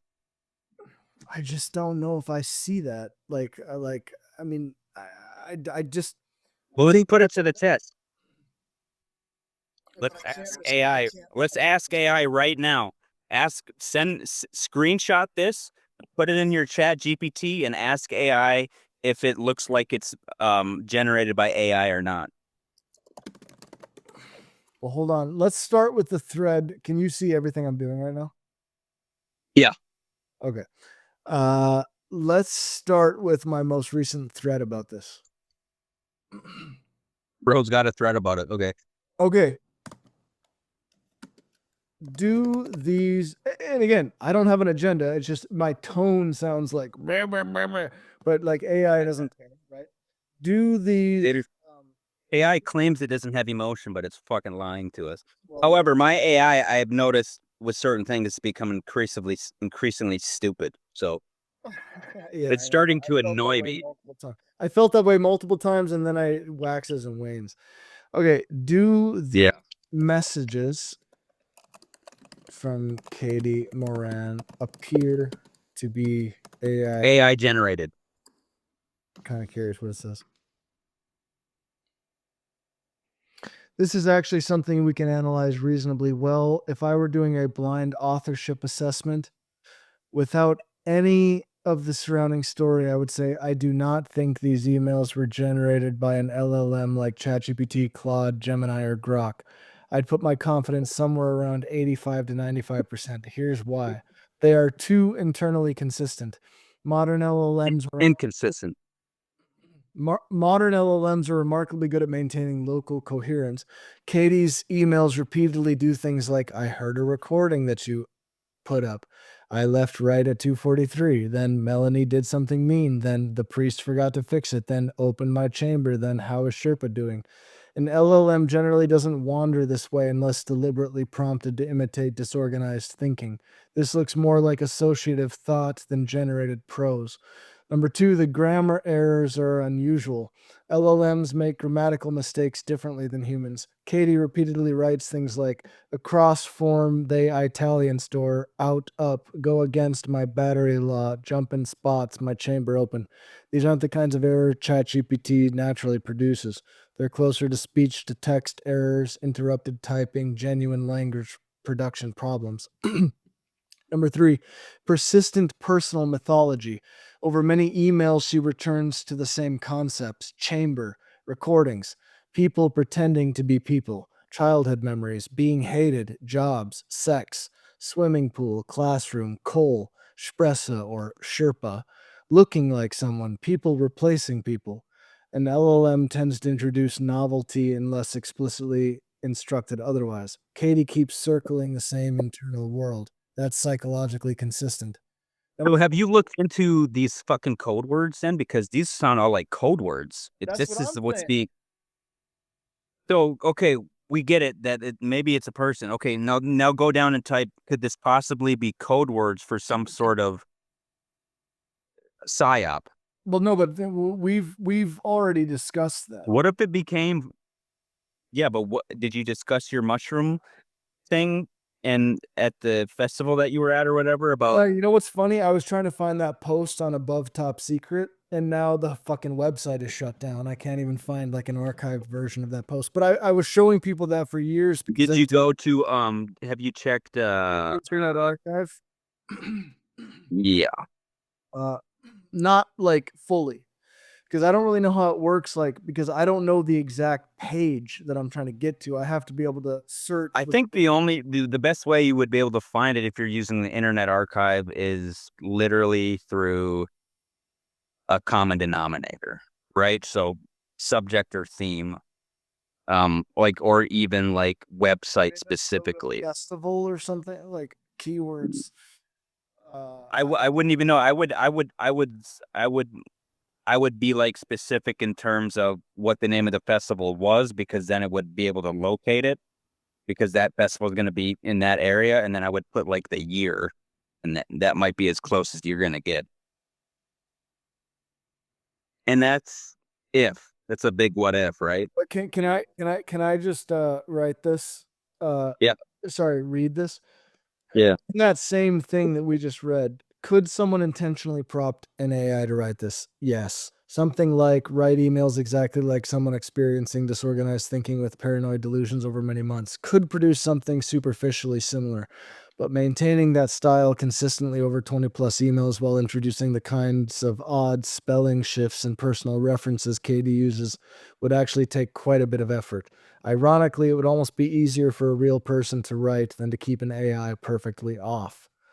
One thing I did notice, this is one feature that people often mistake for AI. She frequently starts emails similarly. Hi, Cole, how are you? I was wondering, or hi, Cole, sorry about that. This repetition is not strong evidence of AI. People with fixed concerns or obsessive thinking often begin communications with highly repetitive templates. It's a recognition. Okay, now here I'm going to think way outside the box, Cole. Yeah. Think way outside the box right now. Here we go. You ready for it? I'm ready for it, dude. All right. What if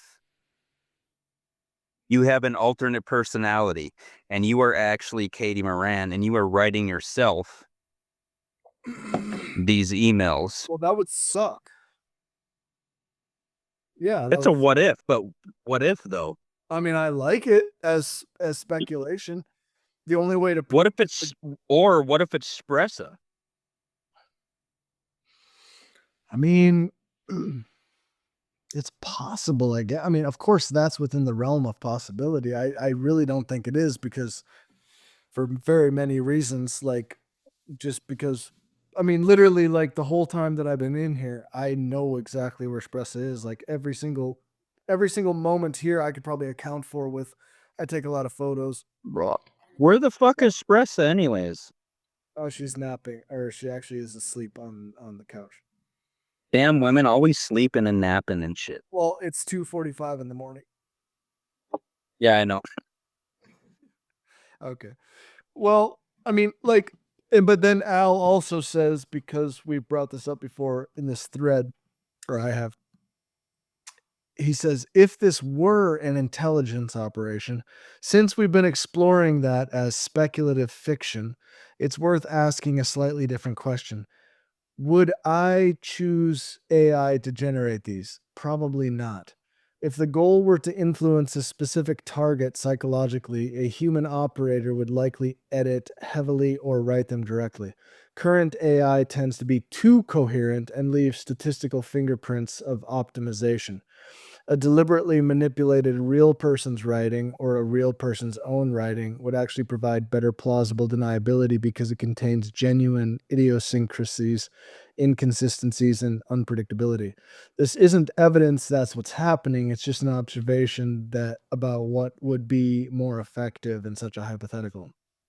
My overall assessment, after reading the emails as a set, my probability estimate would be roughly written primarily by Katie herself, 90 to 95%. Heavily AI generated, less than 5%.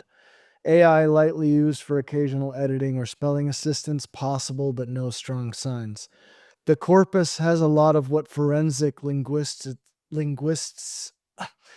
has a lot of what forensic linguists call stable idiolect, recurring quirks of vocabulary, syntax, and thought organization that persist over time. Those features tend to point toward a single human author rather than text generated by a modern LLM. Okay, are you ready for me to read the next one? Jesus Christ. Yeah, let's go. By the way, oh, sorry. Hi, Cole. By the way, someone I am friends with looks like you had sex when I was younger is named Cole also, or lied maybe from Catholic prep school. I think I mentioned I met an Italian from Italy and Catholic. I got confused and asked you once if it was you. It was slightly derogative, but then it worked out at the end and the sex was good. My mom kept getting mad that my face looked good, and I got a sex pill when I was a kid. Does not look bad when I was younger. I was like, is it him lying or my friend? So I kept looking at you weird by accident and thought you lied for a few minutes, and I did not know if you jumped because how I looked at the concert.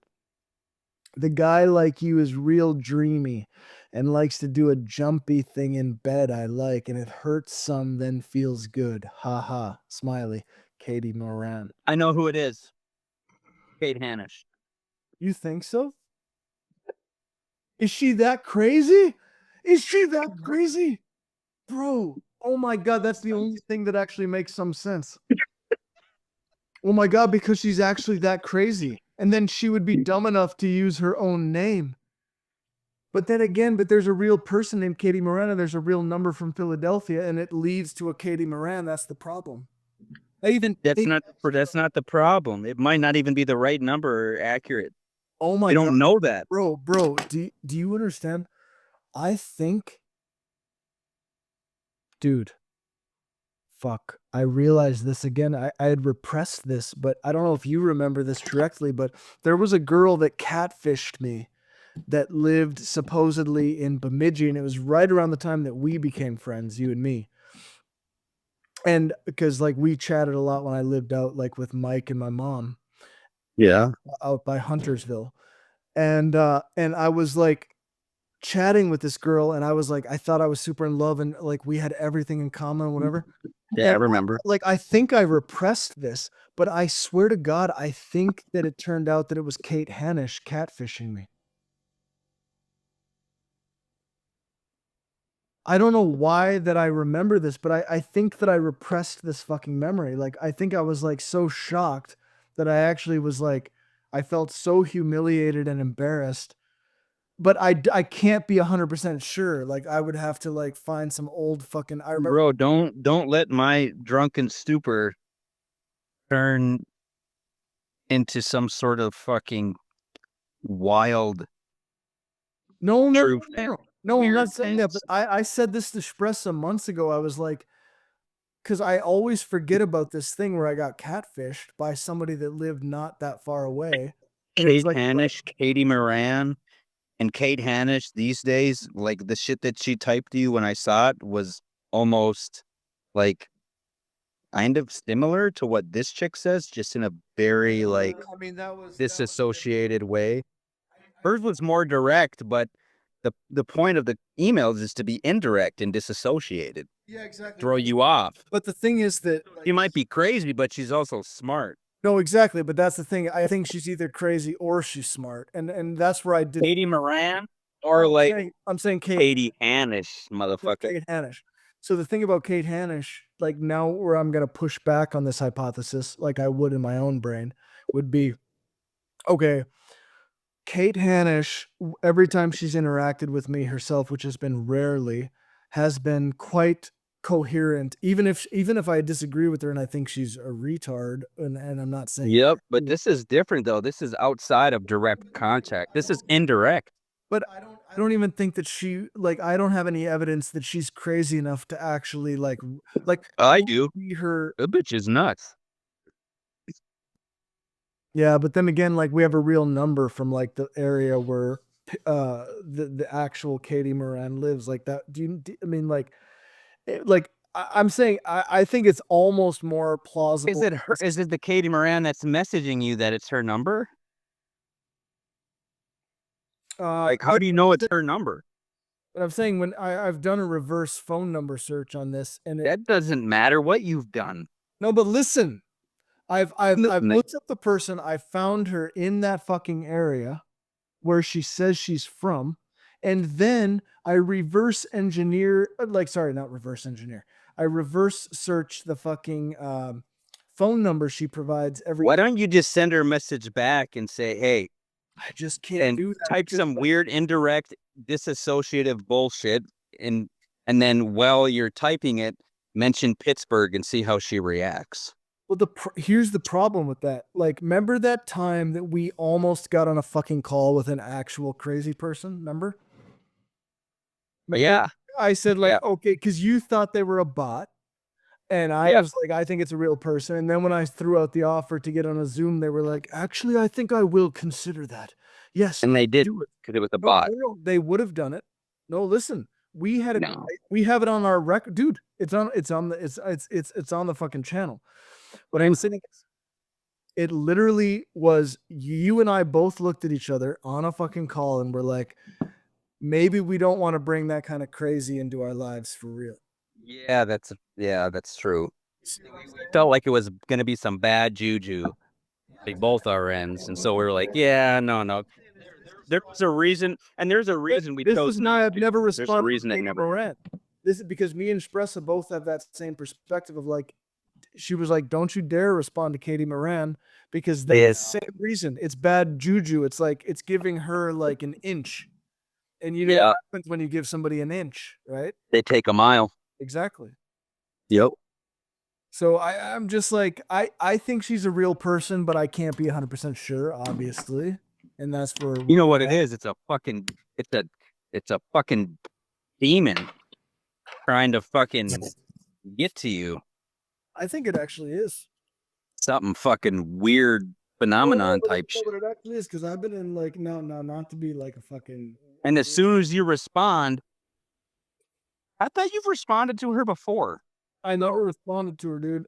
I used you as an outlet so that I wouldn't be tempted because I was like, I need to talk to Nice. somebody about this. You know, I mean, I use that for good, but I'm just saying that. Wouldn't that like fuel your fire to want to do it more though by talking to in somebody? some ways, but it also made me sort of feel like, hey, I got to at least discuss it with somebody other than Spressa, and I sort of feel content with the fact that like, I think where we sort of left, like where my brain is like, okay, this is probably just a fucking crazy person. Yeah. And so, you know, like that's my main fucking outlet here. All right. Here's another crazy thought. What if it's Caleb Brown? Katie Moran? Katie Brown? Caleb Moran? Oh shit. I can't walk that way. What if it's fucking Katie Brown? What if she is Caleb's assistant in the CIA? What's that? What if it's Katie Brown? What if it's Caleb Brown? What if it's Caleb Moran? Hmm? What if it's fucking Caleb Moran? Katie Moran, Caleb Moran? Not completely far-fetched. I think it's Caleb. I think he's trying to reach out to us, and he can't because he's in the CIA, so he's got to do it secretively. And he knows that, okay, Cole's got a platform. I can use this to try and reach out to him. Maybe all these code words are help. Maybe he's in danger, and we have to help him. Caleb Moran, bro. Right? Oh my God, his chamber is locked, bro. His chamber, well, when Katie talks about chamber, she's referring to her pussy. But that's besides the point. Yeah, but that's ostensibly. I mean, come on. I don't know that. Like, she's talking about her chambers and sex. Like, I feel like her chambers are her pussy. So she's strictly talking about just like fucking pussy. But Caleb might be using pussy as a way to express that he has a pussy and he's in danger. Okay. You're one step away, bro. I know I am. No, Wait, you're you one got step the next- away. you- No, but I'm saying you're one step away because, yes, the point That's is the next step. no, but listen, I'm saying use Caleb Brown as a mental reference to take you a step out. Use Caleb Brown as a reference to say, like, why would somebody refer to something that obviously seems to be about pussy, but assume that it's actually an agent? So use Caleb Brown. Exactly. So Caleb Brown's pussy is actually an agent. No, that's not what I'm saying. I'm saying that, like, obviously pussy, like, chamber does not mean pussy, but it's supposed to look like it might mean pussy to the first layer of analysis. Okay. So the second layer of analysis, we come to the conclusion that a chamber is, she's referencing that she's in danger. Hence Caleb Brown. Yeah, but I'm saying, like, okay, but this is the point of, like, a subtle code message here, a 3-layer deep message. Okay, you know what I hope? You know what I hope right now? Hey, you know how crazy it would be? If our wild chats blew up out of nowhere and then Caleb saw him and then we got Caleb Brown on the chat. I think we can get him on. I think we can do that. But I think he's going to be like, he's going to have like military guys around him, like in the background, but we won't be able to see them. He's a CIA. Can you take it off screen share so I can? I'm not on video, and I haven't been on video for like an hour. Let me see here. How do I? Bro, you got enough tabs up? Holy shit! How do I do that? Hold on. I was trying to find a Pornhub one. Hold on. Klarna, Google. Oh, didn't get time. Well, you can always go back and look at it because it's all there. No, but there's nothing in there. But bottom line, dude, I agree with you. I agree with you. I think it's Caleb Brown, isn't it? I think it's Caleb Brown. Okay, but then here we go. Moran? Here's the next one. Hi Cole, Hi Cole, sorry about that. I thought that was possibly a current recording of you or someone. I was upset because I fell asleep and remembered having sex in a Mount Washington indoor pool. And I don't know if it's near Reams when I was a kid. I don't know if it was you who saw the sex clip page or video. I was at the pool and I did a flip turn and I hit my head really hard against the wall. He was swimming near me and it hurt so bad and I was gushing blood. I did not sleep well, like last night falling asleep on the couch. Well, when I get upset, I sometimes would jump up and do a half or a full wrap if they are my boyfriend or someone I know will around their waist. He immediately started having sex with me while I was bleeding, so no first aid. The lifeguard left and says, "Are we IK guys? You can stay here," and we slept next to the pool on a towel having sex all night long, and he said we can sleep there. I was not sure if it was you and your friend that saw he video recorded it with their phone. You looked at me weird and did not say, "Katie, I saw you sex videos," and I did not want to see them. So I was not sure if that was the look you gave me, Katie Moran. We're almost done. Hi, Snow. Cole. Next one. Hi, Cole. I am still trying to jump in spots to get my chamber open. I might have to go in the attic and find the board and move it and not fall. Did you hear something bad about me, like when we were kids, and not want to tell me what it is? What is it? Did someone say something bad about me, or are you not doing okay and lying? I remember I was mad at you about some dark room and flip out in an office now when I was a kid. Is there something you want to tell me? Did you want to warn me about something? Or you were upset and wanted to talk about something and was mad and thought I was mean? Love, Katie Moran. When did you ever ask for project?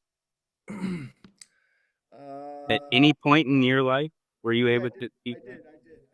And I have an ongoing. And did you actually leave your body and go into the astral plane, or did you? Yes, I did. I did once that I can actually, that is my like benchmark that I remember, right? Yeah. I think that probably happens and we don't remember, Wait. blah, blah, blah. Can you tell me about that? Because I would always just shoot right back into my body. I never was able to let go. Here's what happened. I was laying there. It was at my grandparents, the 703 Main Avenue place. Yeah. I was laying in my bed and I was like super into that for weeks. And I was doing the thing. I was working at Cenex at the time, the gas station. And Hey, you remember when I came in, you made me bodybuilder pizzas? yes, I do. Yes, I do. And I also made myself bodybuilder pieces. and I eventually got fired because the inventory took a big dive while I was there. So that was me being a fucking basically a leftist at heart. I mean, I was really taking, and I think I paid for that karmically in many ways. Like I got a lot of shit stolen from me after that. So sorry, Cenex. But here's the thing. Here's the thing. I was laying in my bed and I was doing the thing I normally do, like I'd already done all day, like this stuff about like just kind of like trying to do these affirmations essentially about this.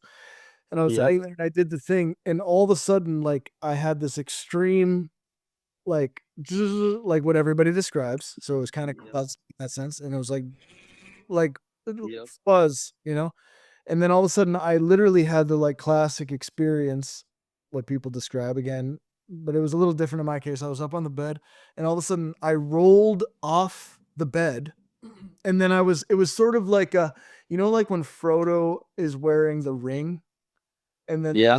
it's a little bit of like a static around everything. Right. In my case, it was a little bit like that.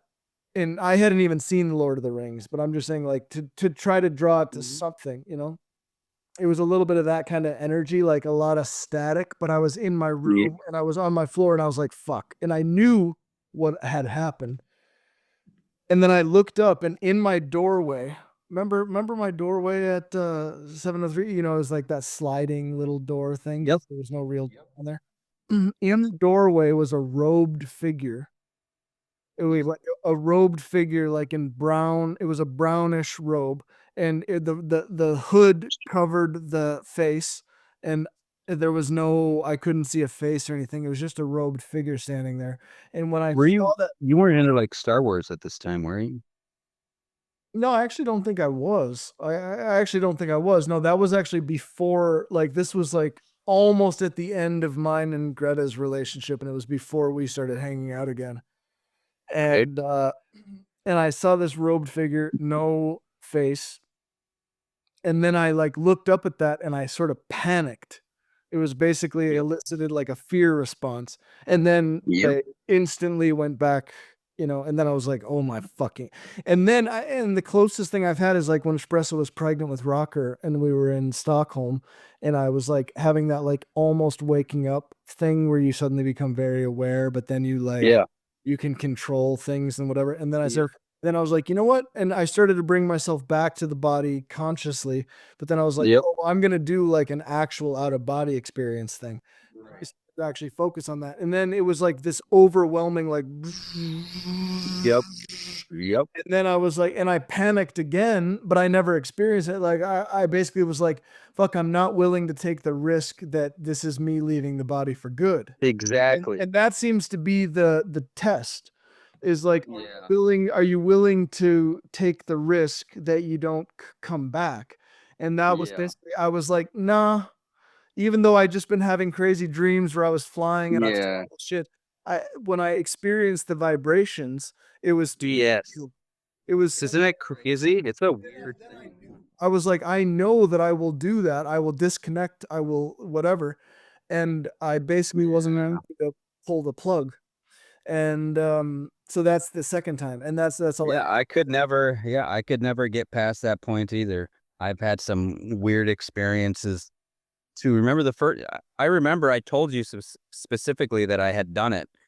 It was that had to have been shortly after.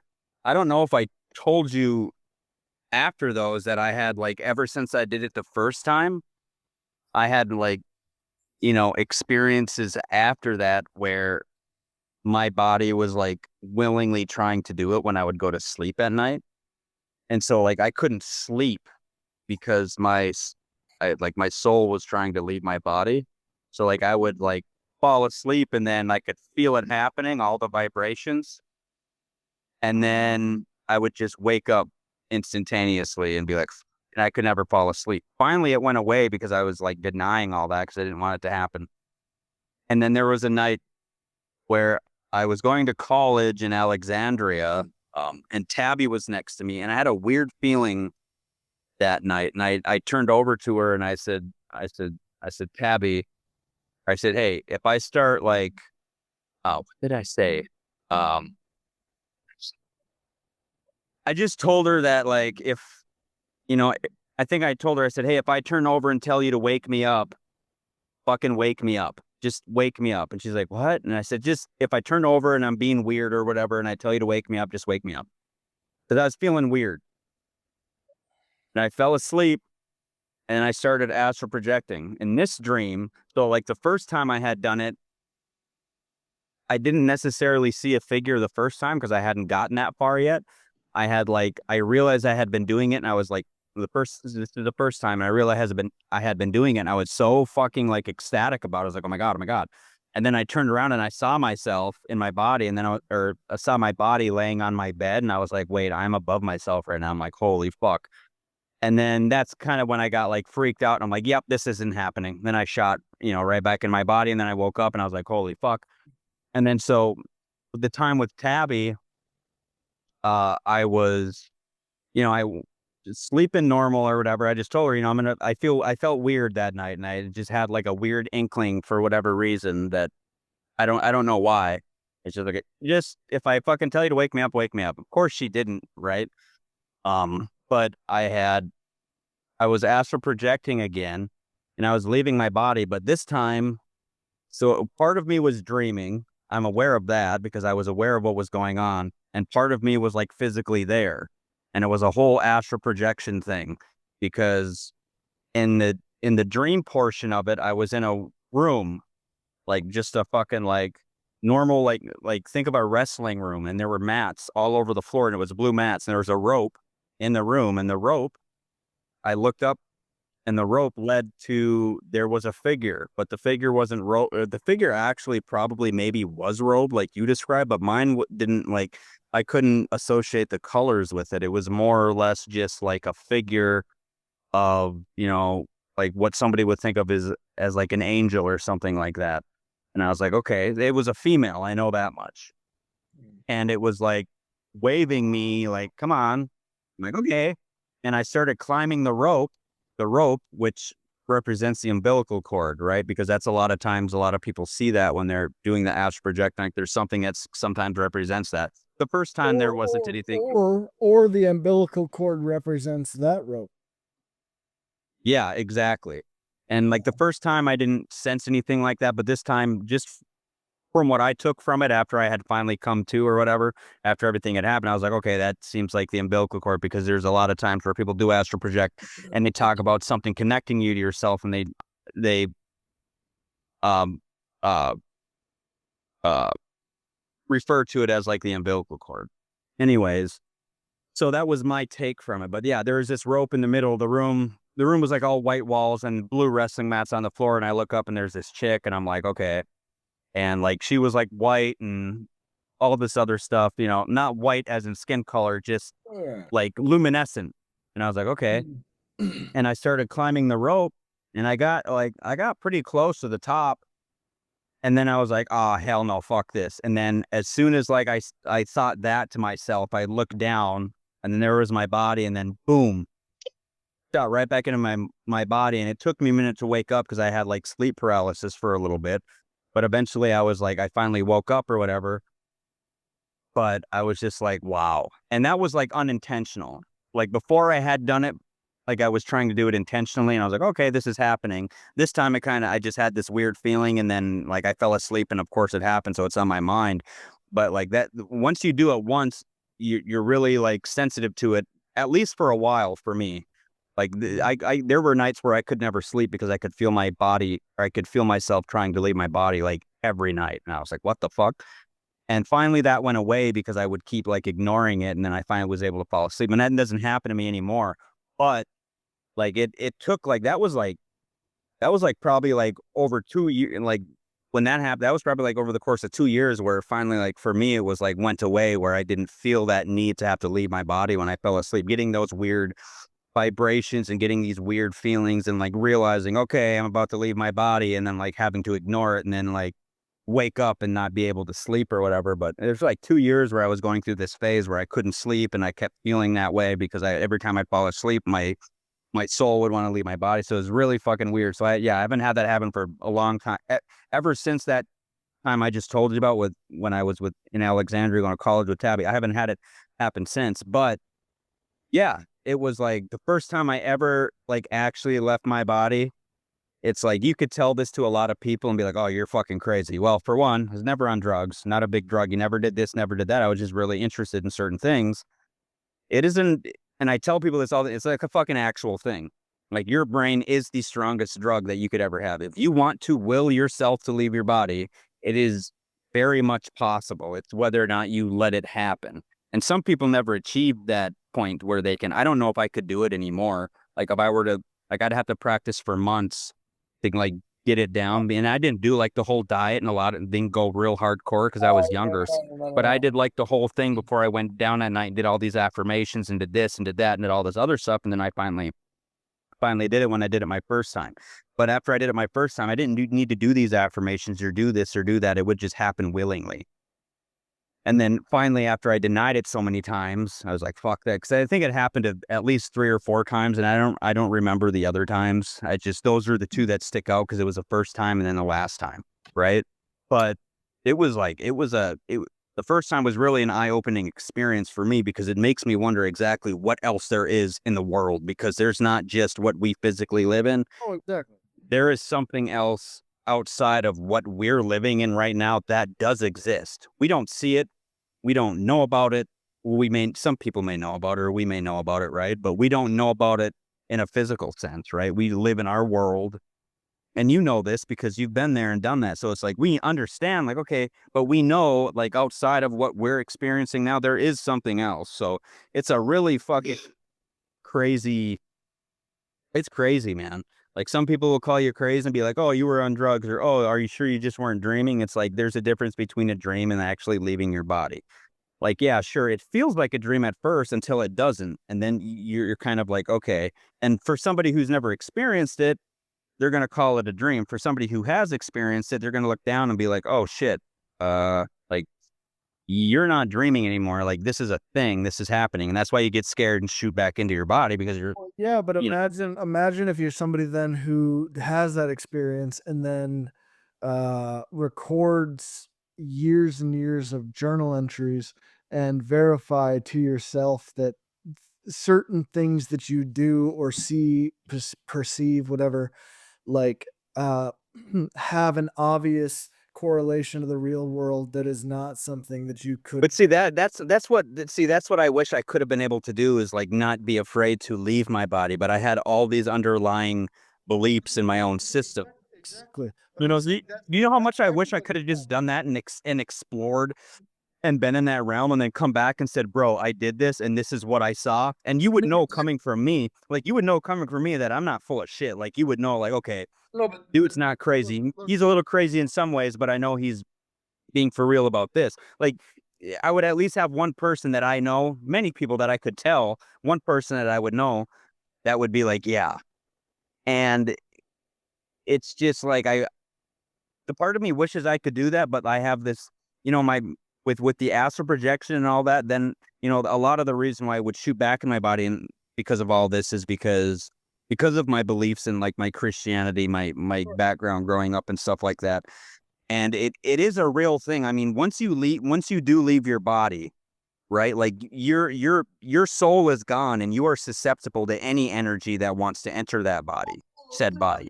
That's I mean, And so for me, I know that's a thing. Like if I left my body, I'm seeing a spirit up at the top of a fucking rope. I don't know if that's a demon or an angel or somebody or your astral guide. A lot of people refer to it as an astral guide. Like that's what they refer to it. That's your astral guide, right? That's what they refer to it as. But until you get there, you don't know if that astral guide is a demon, an angel, a family member. You don't know. You're not in that realm yet. Once you get there, for all I know, I climb that rope and that motherfucker's like, sorry, sucker. And he shoots back down and takes my body. What happens to me then? Do I die or am I still alive? Like, I wasn't necessarily afraid of not being able to find my body again. I was more afraid of the fact that as soon as I left my body, I'm susceptible to it doesn't matter what evil energy or good energy. It doesn't matter. My soul is out of my body. It is now susceptible to anything else to fucking redeem it and take it for itself at that point because I am no longer, I'm not in it anymore. Like we are running off of, there's part of me that believes that we are running off like, we have a soul, whether you want to refer to that soul as energy or what have you.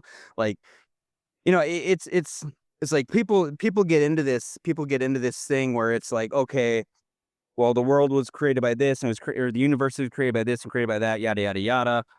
I'm just going to try and shorten it up. And it's like, yeah, it was all created by this Big Bang and all this and all that and all the other things. And that's a theory because they can't prove it. And nobody really knows how anything was created. But in my mind, the most logic, and I base everything for myself on logic, right? So in my mind, logically speaking, the only thing that truly makes sense to me is that the universe and the world itself was created by something. Whether you want to refer to that as God or Lord Jesus Christ, what have you, that's your own thing. It's your own prerogative. I don't really care.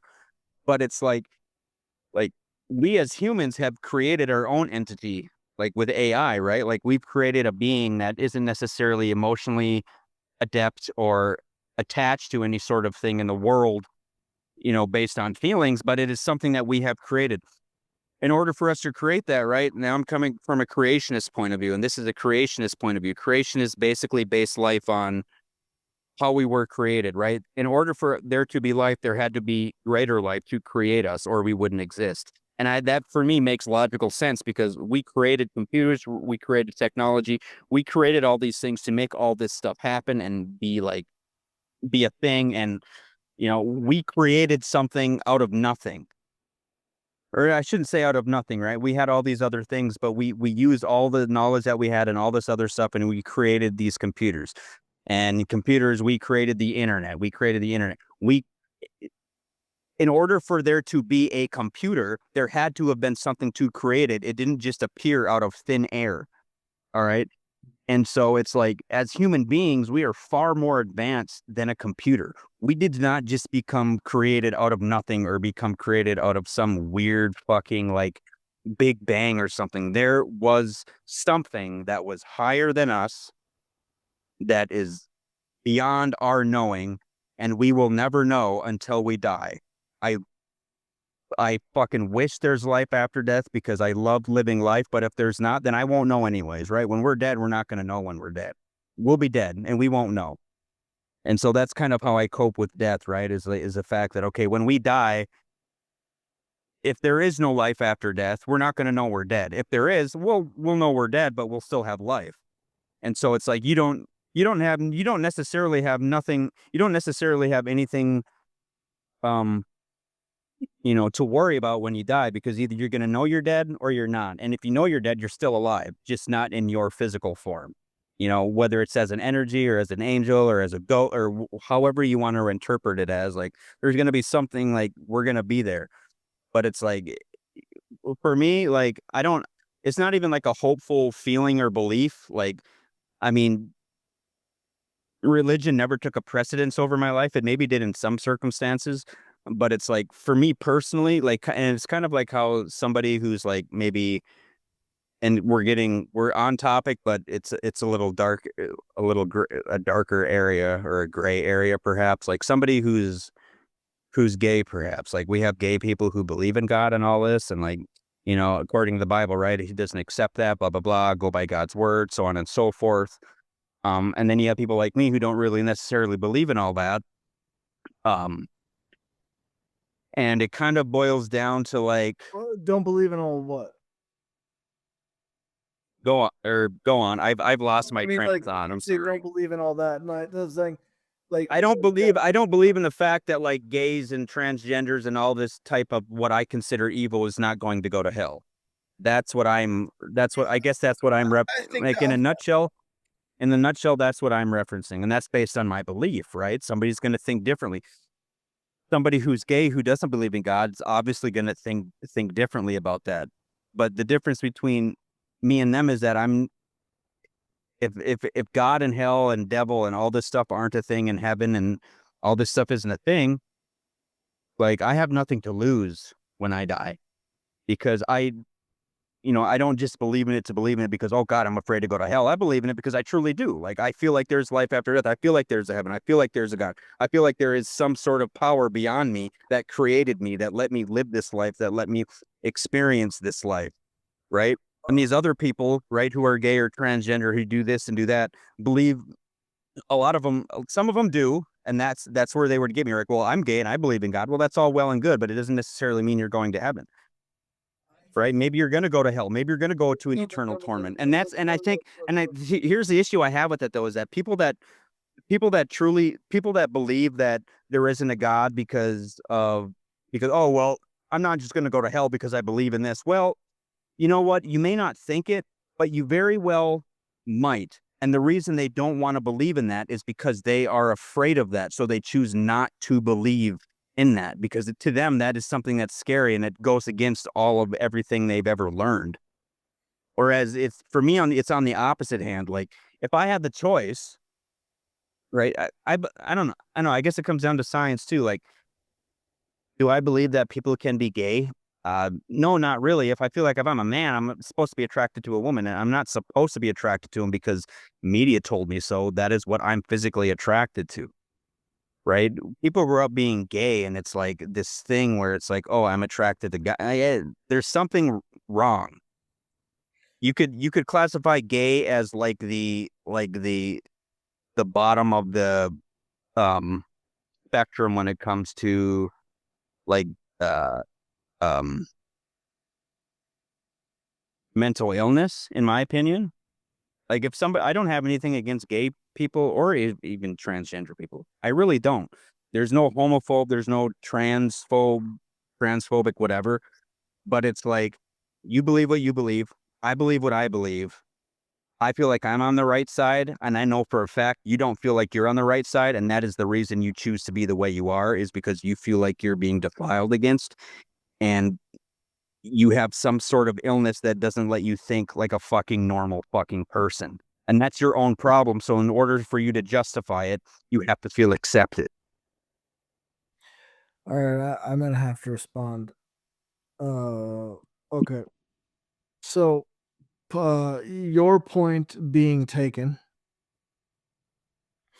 I think this is good because I'm realizing like where we have sort of fundamental disagreements, and these disagreements are not so much like what I realize is that our fundamental disagreements ultimately don't really end up with very different policy prescriptions, but they are different metaphysically.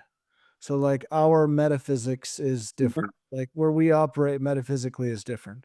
And by that, I mean, for me, if I think about gay people, I just think about it through like an evolutionary lens. I think about it through like I'd at this point in my like I don't I've never and I don't have a problem with like for me it was like a thing where you know, when I got past the societal condition. Yeah, you have mental illness, but you're transgender, you had mental illness. I mean, that's Here's the thing: you're comparing apples and oranges to me. no, I'm not. Yeah, but to me, you're comparing apples and oranges. I don't think that being gay is Mm. directly comparable to being transgender, because when I look at the Oh, transgender, I get it. I see a bunch of obvious psychological stuff that is like I could just Oh, right. no, but I'm saying I could make a list that's like 5 I'm pages. just saying though that Listen, I'm saying trans shit stems from that gay shit. it does. Well, it does, but only in the way. You can't say you can't fully say it doesn't, and that's like where I'm coming. Like you and I are gonna agree all day on the trans stuff. Like I get that. Like we're gonna agree on that. It's obviously like this gay portion where we're not. We're gonna have like different fundamental. You gotta let. You made your point for a long time. I gotta have a chance to respond. Otherwise, I have to cut this whole thing. I'm gonna have to find some. All right, go, Go look at motherfucker. What I'm trying to say is that I don't. I don't agree with the metaphysics of like the way that I view reality and the way that I view like say Yeah. let's say the Godhead, let's say God or whatever you want to call God or whatever. I don't like what concerns me, like I get a little bit troubled that people like there's a lot of stuff that comes out of homosexuality that maybe I don't agree with. Like there's a lot of things that was like where I think a male and a female. You answered all my questions. What is that? What? You answered all my questions. What was that? That was April. Go on. It came through as clear as day. Oh.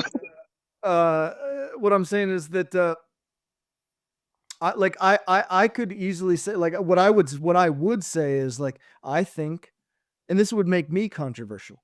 I would say I think that a kid is better off growing up with two parents that are married. That doesn't mean single mom and whatever and dad who's over there, like not my upbringing and not being Well, I married. think I think a child is better off growing up. But His listen, parents are both male and female. yes, listen what I'm saying. I'm saying my first premise is a kid is better off growing up with two parents, and then if you ask me, is a kid better off growing up with like a gay couple or two opposite sex parents, assuming that both couples, let's assume for the sake of argument that both couples are extremely intelligent, reasonable people that are trying their best, right? And who are not abusive. Let's say neither one of these couples are abusive, but one is a gay couple and one is straight.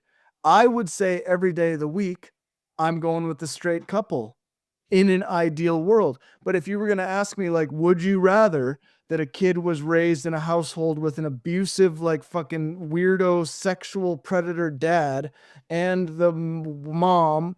So you got the biological parents in the home and they're married versus a gay couple who is like similar to I would have to go with the gay couple. So my logic is not that it's inherently automatically evil. I'm saying evil people are evil. And what I'm more concerned about and what scares the fuck out of me is actual fucking evil people. Now, certain I get that, but at the same time, it's because your gay couple isn't necessarily evil in terms of abuse. Is there not abuse coming from the fact that they're a gay couple anyways? No, but not. I'm saying not in the same way. Like there's different levels of like if you think about the actual suffering inflicted upon somebody. If I'm Yeah. if I'm a kid who grows up in a household with a sexual predator dad who's like a fucking weirdo pedophile or something, or vice versa, it could be the mom. And then shit is weird and I'm like always on the edge of survival and like because people grow up like that. And then you got some kid who grows up in some privileged fucking gay household. Yeah, the gay household ain't perfect. It's probably going to be worse than the ideal mom and dad scenario. But I'm just saying, like, I think we have to. And then when you think about in terms of like, if you're going to talk metaphysically, like where is punishment allotted in heaven and hell and all this kind of stuff. If we're going to talk about hell, I want to talk about the people that are actually abusing children, abusing people, like going around killing people, psychopath, not even psychopaths, like people that are actually not psychopaths that fucking go and premeditatively murder people. I don't care what you call them. Fucking call them psychopaths, call them whatever you want. People that make a plan to end somebody's life, people that make a plan and go and molest children or all this kind of shit, like molest the innocent, have no regard for uh, decency and goodness. These are the people that like when if I was ever going to talk metaphysically about hell, I would be thinking about shit that would make your fucking skin curl, like where you would have a fucking blister thinking about it. And then that's why I have a problem with like just bringing up like, well, gay people and hell. I just think like, dude, that doesn't make any sense to me metaphysically, because we live in a world with people that are doing atrocious, horrible things. And I don't care whether they're gay or straight or whatever, doing horrible things to cause suffering. Let's think about this. Evil is the intentional cause of suffering. So like if I'm doing something evil, I know that I'm intentionally causing suffering. Just me being gay and hanging out with gay people, I might be doing some harm, but I'm not intentionally being evil to people. And I can't even combat what you just said. There's no retort. So I mean, your point has been proven. I can't really. I mean, when you put in those terms, yeah. I mean, yeah, and I'm just saying, like, what scares me is the people that I would think should go to hell. Those people scare me. It's not gay people. And plus, I don't agree with the trans thing, but it's not even trans people. It might be some trans people who are fucking evil, but it's not, it might be evil gay people, but it's evil people, dude. And some of those evil people look like grandpa. I just feel like, and they're the straightest people in the world. And they go to church every Sunday, bro. And that's the thing. And also think about like when we talk about Islam, like a lot of those people, they get on the rug and they pray every fucking day and whatever. And they're willing to go behead somebody, and they think they're doing God's will, and they think they're going to end up in heaven. And it's like, bro, how about we just don't fucking do that? How about we don't try to cause suffering? This is where the Buddhist perspective comes in. And I think this is why Jesus said, turn the other cheek, because it's like, if you want to increase the suffering in the world, you're on the side of the devil. You're on the side of evil. But we disagree on how and what causes evil. The leftists think that having a big state and all this kind of shit is going to reduce suffering. But we think, no, it's not. And actually, it makes it worse. And look, when you let people off in the name of racial justice, when you say, hey, you've been to court 44 times, we're going to release you. No. That's not good. That's evil. The victim, the guy that was gonna get deported, and he had fucking raped some child multiple times, and it's like, and they denied it or whatever because he's fucking without. Worry about that. But I'm just saying that like that's the problem with the leftist ideology, is because it's trying to alleviate suffering, but what it does is like it takes this utopian view where you're not even in touch with reality anymore, and then you try to alleviate suffering in a way that actually causes more suffering, and that can go both ways. Between the left and the right at this point, if you're talking politics. Well, I'm just talking about they're so far from any sort of normalcy at this point that it's like, and we're talking like extreme sides. Like if you talk to somebody like you and I, who's more middle of the road, may lean one way. Okay, I feel like we're normal, but there's definitely some people out there who are lean one way way too far, and it's just become it's become a fucking cesspool. Like, don't get me wrong, I like Trump and everything, but like all these people that take all their time out of their day just to dislike somebody, like, and spend all this time protesting and doing all this stuff, it's like, I agree, but let's take this just quickly unpack the philosophy here, because what's happened is if you look at all the ancient philosophers and you look at how they engaged in thought, it was like you should be able to say to somebody like I should be able to say to you, well, let's imagine that blah, blah, blah. Yeah. And then you say, yeah, okay, I see what you mean. And then we can still disagree, but you're willing to sort of entertain the idea, right? Right. What's happened like over time with the sort of internet way of philosophizing, which isn't philosophy. Yeah. So no, what's happened is it's become, if you say the wrong thing, you're instantly assumed to be one thing or the other. So like if you say or if you read the wrong book or if you praise the wrong author or if you do whatever, it's like, oh, you're a fucking fascist, you know, blah blah blah blah blah. Or vice versa. Where it's like, oh, you're just a commie fucking libtard.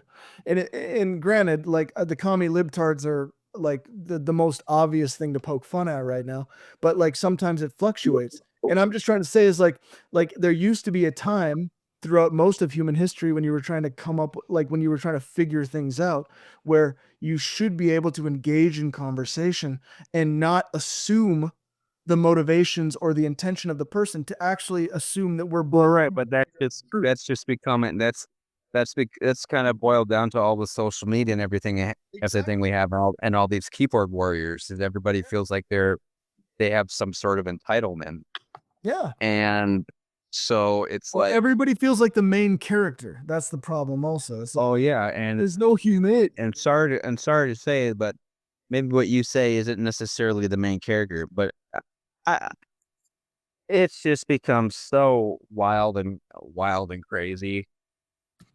Like the I just it's like my line of thinking is just so fucking like OG these days. Fucking like middle of the road, right? Yeah.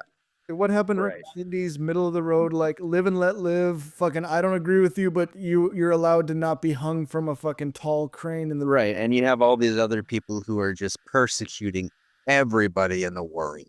And when they don't believe in what they believe in or so on and so forth, it's just like and yet culture, and yet person. and there's no middle line. There's no consensus with those people. Like everybody's become either this or that. There is no like everybody's become this or that. There is no what if. It's just a fucking Look, I think there is a what if, but I think it's just become that more of the population is this or that. But there's always been people that are this or that. It's just yeah. But the point I was trying to make, well, you're not wrong. Like yeah, there's always a what if. You've got Bernie Sanders. He's the what if, right? I'll never vote for that fucking idiot. He's a fucking commie through and through. But it's like, you know, people like him, he considers himself middle of the road. That motherfucker is so far gone that that in my mind that he's not middle of the road. Like he used to be maybe that way at some point in time, but over the last 10 years, he is not that anymore. And then you have people like I liked Bernie when I liked Bernie. I know you do it. No, when he was running against Trump, I was like, in my brain, I was like, no, but here's the thing. In my brain, I was like, it's gonna have to either be like in my mind, I was like, I either want it to be Trump or I want it to be Bernie. I don't want. Well, yeah, I would rather it boils down to when you talk about it like that.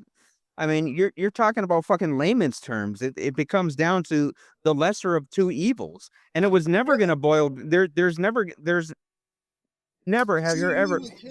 Maybe I'm wrong. Maybe you would know. You would probably know, and if you don't know, but it's the most cruel. Exactly, and so it becomes the lesser of the two evils.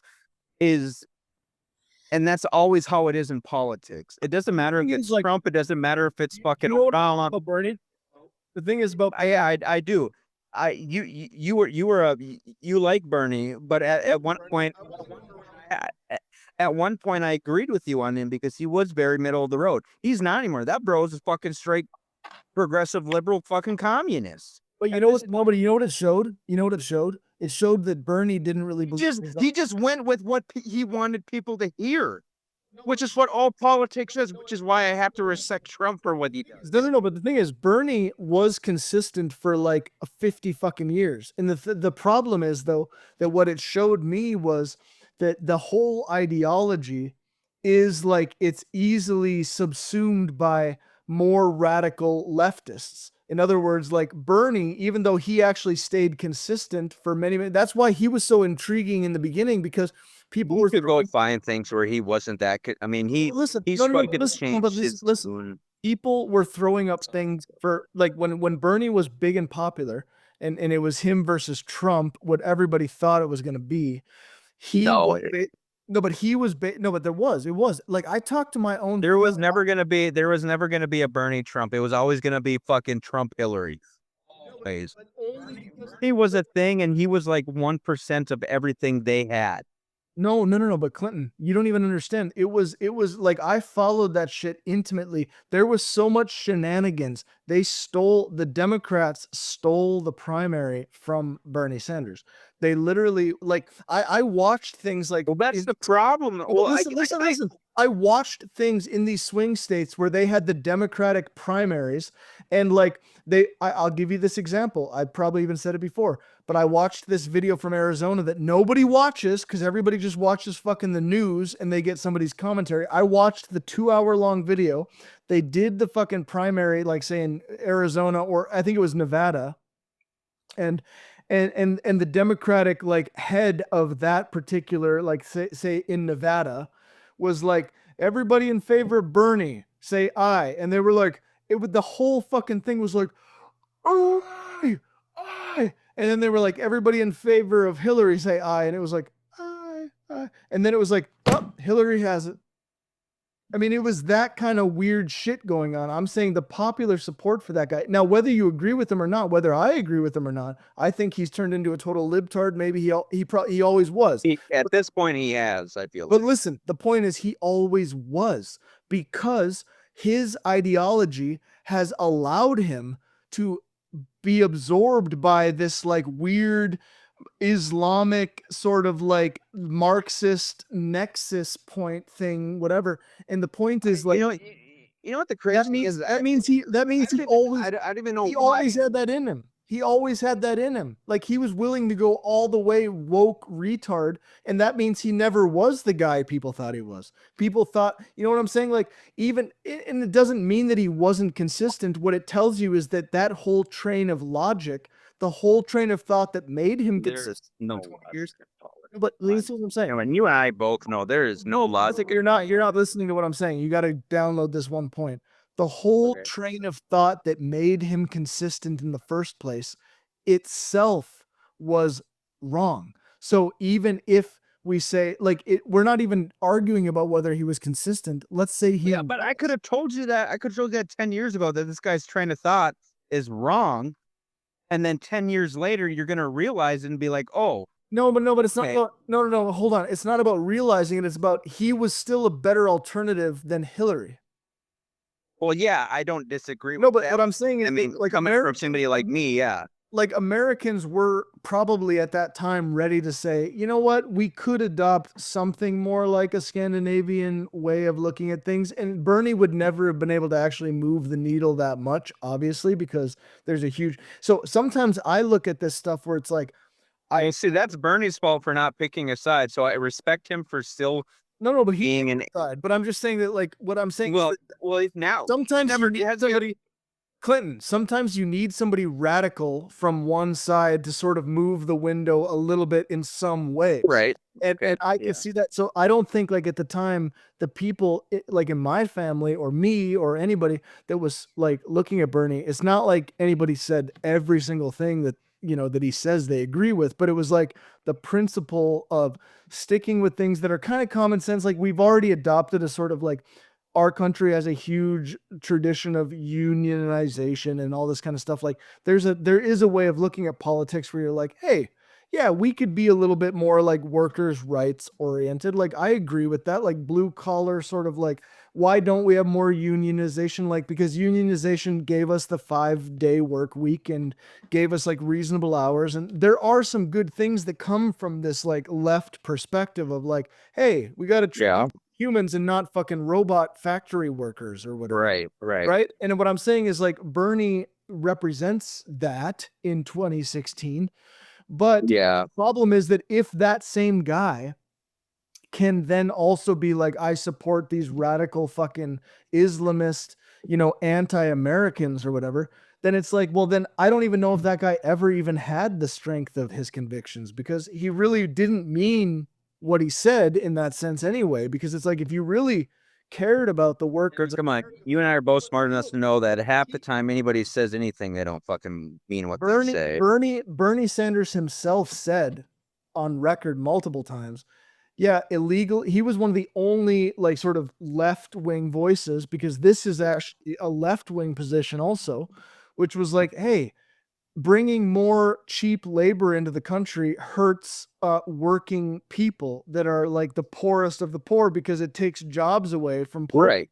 And that sounded like a concern, but that's also a leftist position. And then all of a sudden, like 5 years later, when fucking COVID and Joe fucking Biden happened, all of a sudden Bernie was like, "Oh, it's racist to deny people access to the country." It's like, what the fuck, dude? Did you ever actually care about working people in this? I mean, it doesn't even. So, but that's the thing about Trump, is like, whether he has always made the exact right decision in a given moment, where that's why I talked about before, like having Right. multiple advisors and stuff. His thrust, like the overall goal that he keeps talking about, that he sticks to, are principles that are like not really wavering. You see what I'm saying? Like there's Well, evil people talk about ICE, they're like, oh, it's authoritarian. Oh, yeah, it's just like, you're not yeah, you're not wrong with that. Like, I mean, don't get me wrong. Yeah, I voted for Trump, and I'm proud of that. And I voted for him. You know, it wasn't necessarily based on, you know, his line of thinking.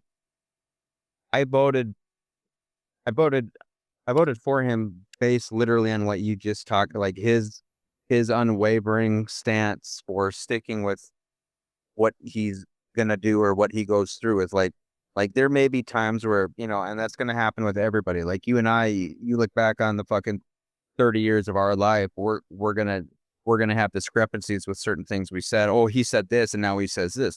That's gonna happen.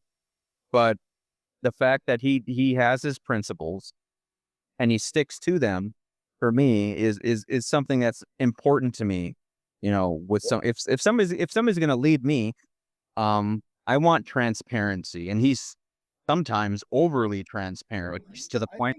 I think he's the most transparent president. Yeah, well, exactly. Like to the point where it's like, okay, dude, you know, okay, I get it. You're doing your job, right? And everybody takes it the wrong way, where it's like, oh, Trump's just trying to show that he does this. He thinks he's the king. He thinks he's being fucking transparent. I don't remember the last time I had a president where I actually knew what was going on within the world. Yeah. Like they didn't announce it. They didn't post on Truth Social, or they didn't post on whatever and said blah blah blah blah blah blah blah blah blah blah blah blah blah blah. Thank you for your attention to this matter. But the extent to that transparency is such that you can literally watch like one of these. Now they're so common that you almost don't see them anymore, because now it's like the novelty wore off. But having like these cameras around all the time in the air, like in the Air Force One, answering all these questions, not having a press secretary answering all these questions, like bringing cameras into the Oval, like where when they do the like cabinet meetings or whatever. Yep. And then what I'm trying to say is like, there's points where you can like, you could watch that live and you can see him asking like, hey, Marco, like what's, how's it going with Cuba? And then Marco or somebody will say something, insert whatever person, and he'll be like, oh, I didn't know that. Oh, that's interesting. I didn't really realize that. And then other people like Newsweek or somebody might, or whatever, like some liberal rag might say, oh, Trump just showed how ignorant he was about whatever. But instead he's like, shit. And then next week he makes a decision based on that thing that you saw him learn about in real time. And you're like, do you not think that's what you hope would happen? Like, That's what I appreciate about him. Like, you know, the people that have an issue with him, they don't. I think a lot of people have an issue with him as a person, right? Because they draw all these conclusions from like, oh, and this may be far fetched or something stupid, but it's like, oh, when he makes certain comments, like, oh, grab a woman by the pussy, or I'm gonna grab, like, okay, that's all well. the statement a long time ago. Exactly. Before he was ever a president, before he ever did this, before he ever did that, like he's done a lot of. Everybody does a lot of dumb things and says a lot of dumb things before their time, but that's where the media comes in and says, oh, hey, here. Let's stretch this out and make it sound worse than it really Wait, yeah, is. just that. And Clinton, think about it this way. How many times have we talked in private where we've said stuff that would sound horrible, but we sort of know that because we know each other, we're saying it with a wink and a nod, and we're just being ironic. Like I'm not even saying that he was, but I'm just saying that like there's a degree, like there's a whole spectrum of like how you say something to whom, who you think is listening. Like sometimes I say shit that's just I don't even really believe it, but I just say it to see how people will react. Oh yeah, exactly. If you think about him in that situation, like he probably assumed that Billy Bush, which was the guy, he probably assumed that that guy would sort of be like, "Oh yeah, I know what you mean, man." And then it's like, but it doesn't necessarily mean that he like when he goes home at night, he's like, "Yeah, grab a woman by the pussy. Yeah, that's what I want to." Oh, right. Exactly. But you've got to understand though that people don't think like you and I do. Like they don't understand that But they need to. like when they need to, but when they hear something, they think, "Oh, I can't believe somebody would say that." Like think that people should think about all the fucking crazy conversations they had with people and all the fucking wild things they've said about one another, whether it's a friend or a close friend or family member or whoever, and think about the fact that I guarantee you there's not a single person out there right now who's never had a conversation where they've said something so wildly absurd that they're like, "Oh shit." You know what I mean? Like everybody says that shit. Everybody has said something that would get like, But when you become such a center of attention, especially when you're the president of the United States, like it's always a thing, right? Like it was with Obama. Look at how Hillary never became president, but there's always like, okay, you take all these really bad things and make it out to be like worse than it really is. However, in my opinion, Hillary did some really bad shit, and we would be in an absolute disaster area if we had her as president. well, But she might have done way more bad shit than is even publicly known. well, exactly, and that's the thing. Let's talk So about, she- Anthony Weiner laptop. Let's talk about the Benghazi thing. Let's just talk. You can go down to the very simplest, Let's talk most mainstream basis ever, where she had all of her shit deleted, and it's like, oh, I can do this, I can do that, and it's like, bro, like if anybody in their right mind is thinking that, oh, it doesn't matter, like there's reasons that certain things were deleted or weren't shown for a reason, and you could say the same thing about Trump and certain things that have happened, like with the Epstein files and all this other bullshit, but that all this stuff is a distraction from whatever the fuck is honestly that we don't know about, that it doesn't matter if you're left or right. Nobody fucking knows about with the population. Like there's certain things going on, whether or not you wanted to call it a distraction or not. Like the fact that like at least Trump and I just appreciate him for the fact that he's been completely and for the most part, the most transparent president the United States has ever seen. And sometimes it's going to rub people the wrong way. And obviously people that agree with him or have my line of thinking, which isn't necessarily a bad line of thinking by any means. Maybe it is to somebody, but it's like, some of the things he says, yeah, I don't agree with. Like he can be a little extreme on some topics, and that's fine. I agree. That's him as a Bro, human being. Like, let me just say one more time. His whole El Salvador thing, I actually think is too fucked up. I like to me that was like where I was like, oh fuck, please don't prove the leftists right. Like where you're gonna start sending American citizens to El Salvador because they've been convicted of crimes and shit. Like you can't do that. And he was talking about that. He's like, well, maybe we should be sending some of our own. Because at first it was like even the illegal migrants thing. I was like, send people back where they came from, but like, don't send them to some concentration camp in El Salvador. I mean, that's not a good look, and it's kind of horrible. You know what I'm saying? Right. But then when he was like making offhand comments about like, our prisons are overpacked and like El Salvador's, and then I was like, oh God, no, please don't tell me that he's actually going to go like real authoritarian, because up till now, everything everybody says is like easily disproven. It's easily like bullshit, and it's misinterpreted or whatever. But then you realize like, okay, now it sort of feels like he was trolling. So then you're like, okay, and then I'm like, if there ever was a president who's the king of that, I mean, but the problem is that like when you perceive that trolling and then you express that, it just looks like, oh, you must be part of the cult, because anything he does that's actually that bad, you're going to perceive as trolling. And for me, it's like, no, actually what ended up happening was no US citizens, as far as I know, have actually been sent to El Salvador. So that means it didn't happen. probably won't happen. It still annoys me that he said it, but then I'm like, but the actual reality is it didn't happen. So that's why I'm thinking maybe he was trolling. But now maybe I'll be proven wrong. Maybe in 6 months, right before his, or maybe next year or whatever, like before his term ends or whatever, all this, I don't know if it's next year or the year after, but when it, Well, he gets 4 years to a term, so it's going to be a lot. no, 2028, I think. we're not that far off though. I mean, for me, 2028? yeah, but I'm saying next year is 2027 and they start running, you know what I mean? Like everybody, like 2027, you're basically. Well, yeah, his term's gonna end though, but he can't, come back though. He can run his full 8. So Steve, this is going to be JD Vance, which is a whole nother subject. But JD Vance is a fucking. He's. I don't know what are your thoughts on JD? I think I like the guy. Like he seems. I like JD Vance. I mean, I've seen people say that he's. I feel like he's easily fucking a puppet though. but they Maybe not. people say that he's a stooge for Peter Thiel and stuff like this, and like the tech oligarchs, which I don't buy into the language, but whatever you want to say, like the problem apparently, and again, this could be like propaganda, but because I haven't gone deep enough yet, but basically the idea is that JD Vance is like a Peter Thiel. He was apparently Peter Thiel's protege, and Peter Thiel is involved heavily in this sort of like surveillance type tech stuff. There's Peter Thiel, and then there's another guy, but Peter Thiel is like I'm gonna have to go look into that. Peter Thiel is the Palantir guy, and Palantir is, of course, from Lord of the Rings, right? Where and Peter Thiel keeps doing interviews where he talks about the Antichrist and all this kind of shit and weird fucking language. So people are like, "Oh fuck," That's, I mean, he's apparently brilliant, but he's obviously autistic and fucking sane. Right. I'm gonna have to look into that. I haven't. That's interesting. Well, that What's crazy though is that like,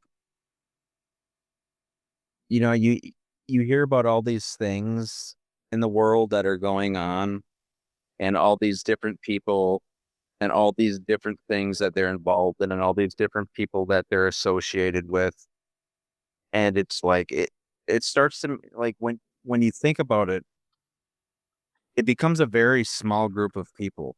And then it boils down to how is the world really run? Is the United States run by a president, or is the United States run by fucking somebody like Peter Thiel?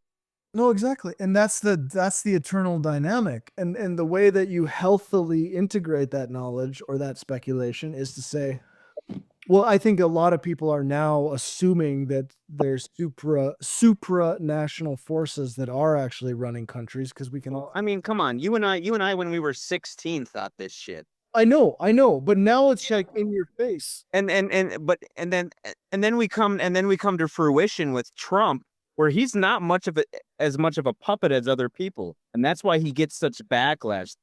That's why he gets torn up through the media and all this other stuff, because he's not necessarily he's not being somebody that whatever wants him to be and say a certain thing, he's not necessarily doing it. I think part of him honestly has started to do it in terms of like the whole Israeli Iran conflict, because it's become such a really pertinent issue, at least in my mind, for myself, where it's become this thing where it's like off and on, off and on, off and on. And it's like, dude, you said this, you did this, you said this, you did this, you said this, you said this, you said this.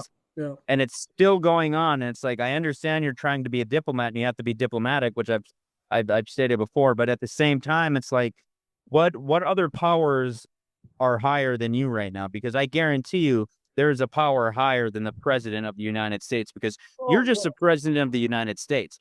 Where does the higher power come from? The higher power comes from the entire fucking banking industry and whoever controls the money. Yeah. I mean, there's a lot of truth to that. You can't tell me that the world is not controlled by one singular fucking de facto group.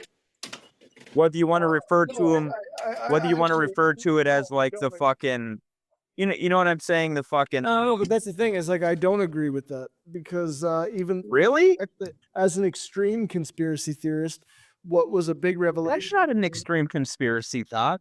No, it is. You're going to tell me right now, just because we don't have a one world government at this point, and that seems to be what it's coming to, that the world is not no, but that you have.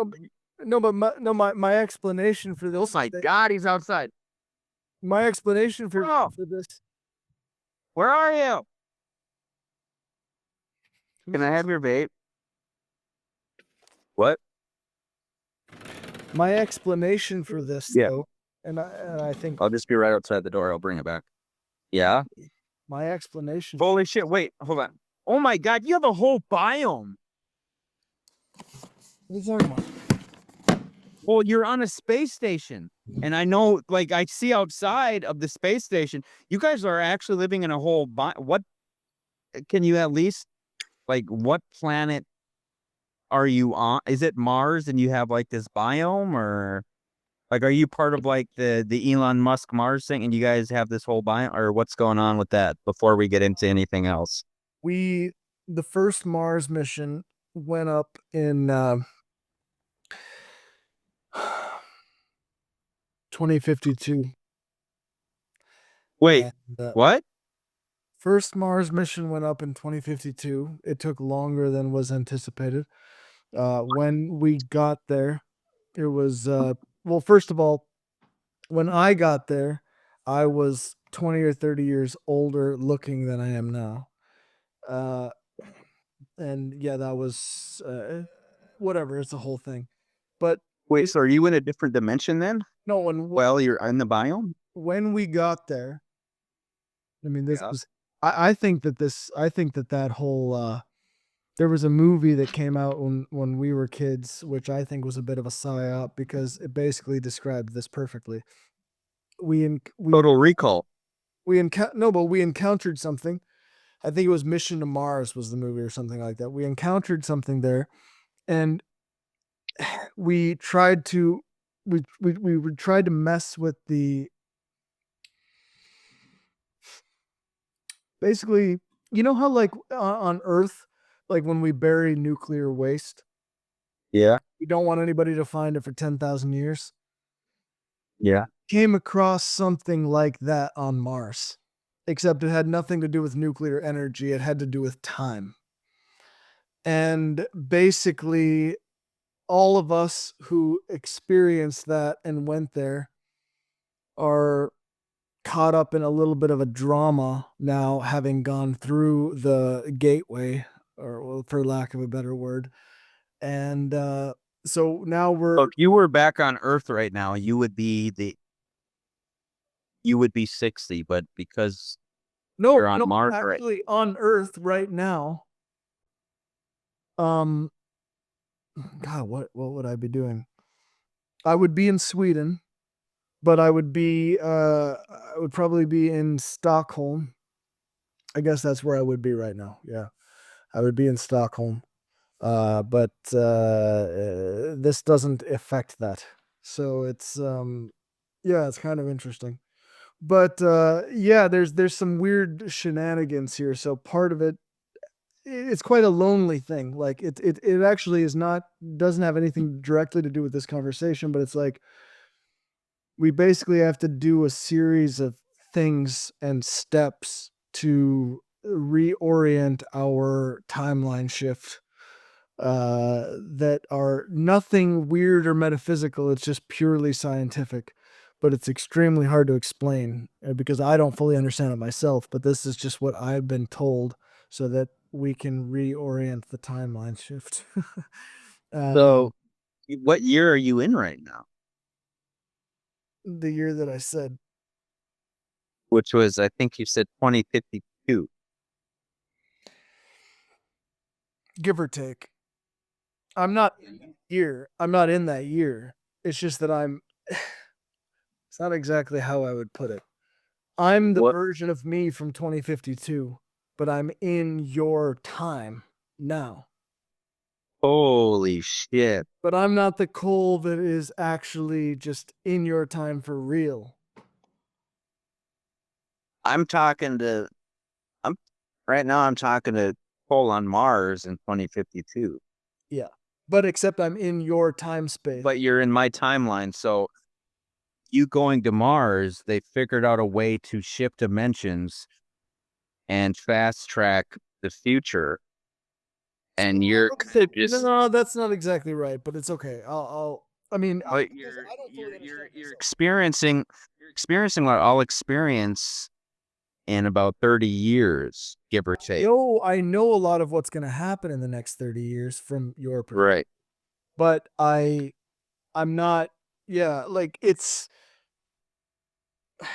I'm not even going to ask you specifics on what's going to happen because I already know I believe The you. thing is that what I have to do is so time consuming that why I want to talk to you is more just as like an outlet, because I know that what one of the few things that I know is that our conversations are not going to they won't have any impact, because I know that all of this footage that we have gets deleted in what would be for you 5 years, roughly. And therefore it doesn't Wait, all this is getting deleted 5 years from now? yeah, no, but all of like our conversations like this, the Cole has no friends and all this kind of stuff, that will get deleted in 5 years from your perspective. And therefore it doesn't affect the overall timeline at all. Like, in other words, like that thing happens. So it exists in an entirely different time warp that you're in, is what you're saying. Like it gets deleted, but it still exists. But Everything that is on certain servers got deleted. okay, but So being that basically, this is part of that. So there's no yeah, but you're in the year you're advanced. You're in the year that you're in. So the technology, the cloud technology that they have, whether they want to call it cloud at that point or like some sort of supernatural technology that you got, you're telling me that somehow this gets deleted within 5 years? Mm. I think, you know what I think? I think that here's what I think. I think you're living in a timeline where what you're saying think actually happens, but we develop the technology. And so that doesn't actually get deleted. It just exists within the timeline and it can be found through the cloud or through the universe at that point. I think all of this can get access through like sort of like metaphysical means. I'm only talking about like what exists in terms of You know what I've noticed though? You know what I've noticed though is that your word of the week now is metaphysical. That's your thing. It is. It's always one specific word. like we don't normally get into metaphysics. That's the thing. That's just the normal part of my now. Hold on here. This is not what it appears to be. And Well, hold on. and oh fuck. Okay. I shouldn't be holding this thing. You can refer to it as metaphysical, but the problem is So what do you think it is then? the crystal ball you're holding or Yeah. that, if I were to guess, in my realm right now, it looks like a makeshift apple bomb. But Think so? in your realm, that is, and that's a fucking power right there. That's something they gave you when you got there that you can't, like, you, that's your energy source, is what that is. It is. Well, That's a source of energy that you have to keep within the biome. And as soon as that leaves that biome that you're living in, do you want to see the glasses? life Do deteriorates. you want to see the glasses that I fucking went into this bullshit with? Yeah. This this tells you everything. This tells you everything. Holy fuck! If I never met a, if I met a never, if I didn't know who fucking Cole Cruz was, I do now. Holy shit! It's fucking Cole Cruz in the flesh. Jesus Christ! Look, like, would I wear these if I wasn't from the future? Would I? No. No, I could No. tell those are from the future. I can tell. Old You know how me. I can tell because there's fucking sensors in those glasses right now. I mean, That's fucking Cole. I'm talking to fucking Cole Cruz in the flesh. what do you want to know, man? What do you want to know? Fucking. What happens to humanity in 20 years? So in 2046, what happens to humanity? Or wait, what year are we in? 2052. Oh yeah. Okay, you're in 2052. I'm in 2026, I think. 2026. 2026. Okay, so 2026, 36, 46. Okay, so in 2046, between now and 2046, like what happens on like a world timeline? I don't need specifics. I'm just talking generalities here. Okay. Europe goes far right. Really? Yeah. Yeah. To the extent that it's becomes a Like a genocidal campaign? not not really, but it's more like I'm forced to come back to America because I'm also an immigrant. You know what I'm saying? Jesus. But okay, where is America at though? Are they Far. It goes because my here's my question to you though. Here's my question to you though. If you were in my timeline right now in 2026 and you hadn't, you know, you hadn't experienced I mean, you're 2052 whatever right now. I get that. But say you never Yeah, no, I'm almost done. Yep. Yep.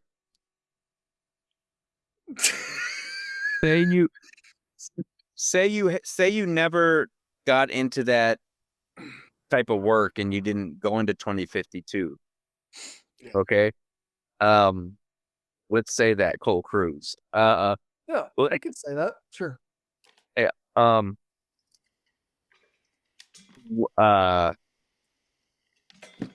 I forgot what I was going to say, and it was a very important question. No, it had to do with you know. No, say it, and it's probably might be right if you say it. It had to do with if I was in your year. Yep. Yeah, Yep. which I'm not. Right. Well, I am, but I'm not. Right. Do you remember the conversation from that long ago, or I mean, that's pretty hard. And you asked me, and you said, "What would I do if I was in your year?" About the European thing. You know, we were talking about I got deported. I did. I got deported. Oh no, my question was you brought it up. I see. That's how I know you're fucking in that year. So I asked you, like, if you were in my year right now, say you were in my year, and you were still in Sweden. I understand you're on the fucking crazy fucking space station right now, but like on Mars in a biome. But if you were in my year, where are you going, bro? Don't let me lose my train of thought. This is an important question. Okay. Yep. If you were in my year right now, being that you've lived so long in Sweden, would you be an immigrant to the United States, or are you still considered a citizen of the United States? But because you've been and biceps, because you've been gone for so long, that But because I've been gone so long. because you've been gone so long, would you still be considered a citizen of the United States, or are those biceps fucking unarmed illegal weapons right now? Okay, look, I'm gonna level with you, man. Oh shit! All right. I obviously you're U.S. citizen. Sorry, that's the. I haven't had too much. I'm good. Hold on. Pause that for a moment here. I gotta find Oh shit, it might be empty. Oh no, it's not. We're good. Okay. I knew it. I was right.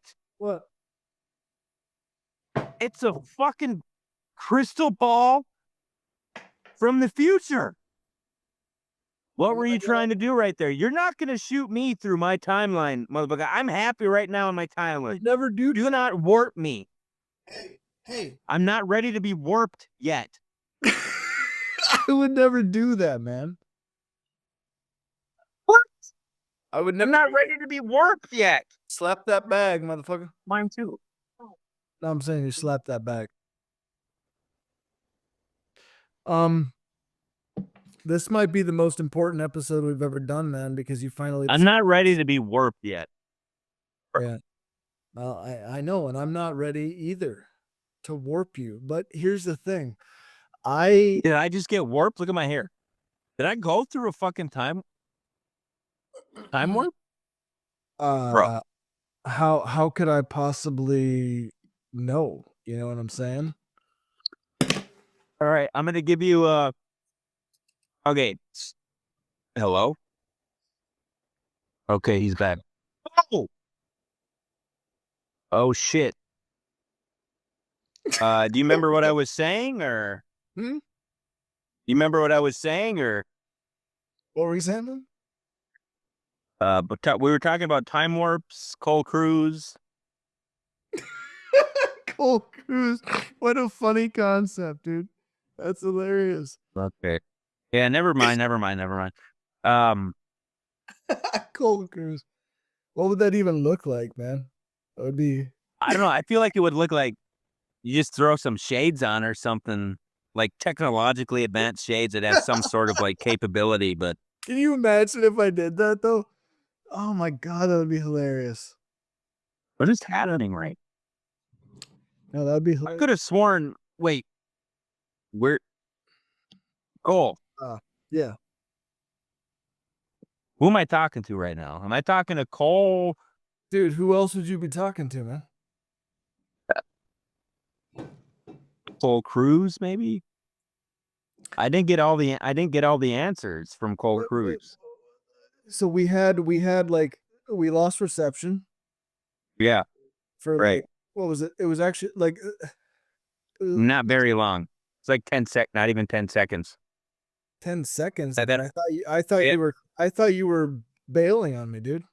It was like 10 minutes. Wow. That's You- crazy. Are you fucking with me right now, dude? I'm trying to figure out if you're fucking with me right now. Okay. So, I know, I was talking. Do you know? Hold on, right now, let me ask you, do you know who Cole Cruz is right now? Or no? is it because I run funny? No, I'm just asking if you know who Cole Cruz is. No, I'm just. Okay. I don't get the joke. Yeah, fair enough. Fair enough. I don't think that's something that you should get, but you'll get it. Okay. Someday you'll get it. All I know, dude, is that like I think we were talking about Trump. Weren't we talking about Trump? Yeah. Did you hear those birds? What did I hear? Oh, the birds are back. Where'd it go? What'd you do with it? Oh, the birds. I know you warped, motherfucker. Oh no. Oh no, it happened again. What? Fuck. Oh shit. I got to skip. Jesus Christ. Fuck, I pulled a skip, bro. God Oh damn my it. God. I pulled a skip. Dude, of all I people, knew you this- should know better. When you were talking about there's no way that you know what's going on right now. Are you fucking with Nope. me right now? Do you know about the who told you? Do you want me to tell you? Yeah, I do. Cole Cruz. Okay, what the fuck does that even mean? I think that's something that we're going to have to just wait like 30 years and you'll know who Cole Cruz is. I can't give that information up. Shit.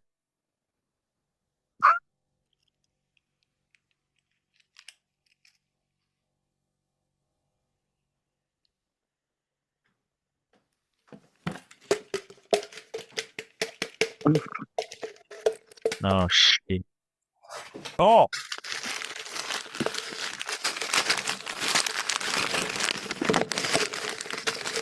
Oh my God, Cole, is everything okay?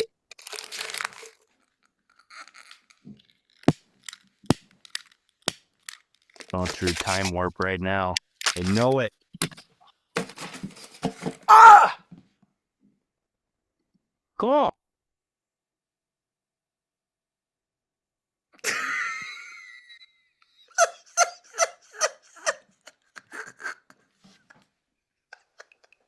Oh,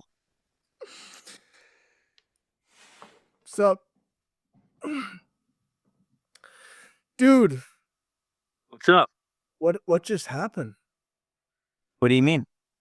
Like you, Oh, we went offline for like 10 minutes and then now you're back. I don't know exactly what happened. the fuck are you talking about? You went offline for like 10 minutes and I was That trying like to talk 10 to you. seconds. That was like 10 seconds. It was, and then here we are. No, it was like we went off. It was like 10 minutes, bro. We went offline for like 10 minutes and oh shit, the biceps. But went offline for like 10 minutes and I I was, don't know what you're talking about, man. but No, but here's Holy the deal. Here's the deal. I hadn't finished telling you about what the Mhm. fuck is going on. exactly. Well, that's what I was trying to figure out. And then you cut out. I need you. And I hadn't heard you're- from you in like you- 10. Listen, listen. This is the point where anomalies are gonna start to happen. Okay, Okay. it's gonna start to get fucking weird. Okay. You're gonna see shit that doesn't make any sense. I'm gonna see shit that doesn't make any sense. I'm seeing shit right now that doesn't make any sense. So that makes I sense need to me. you to ask me your questions, bro. This is your only opportunity. I Right need you to now? do it quickly, because I'm sensing that this shit is getting shut down. There's a bleed through. Do you understand? A bleed through. Oh, shit. Yeah.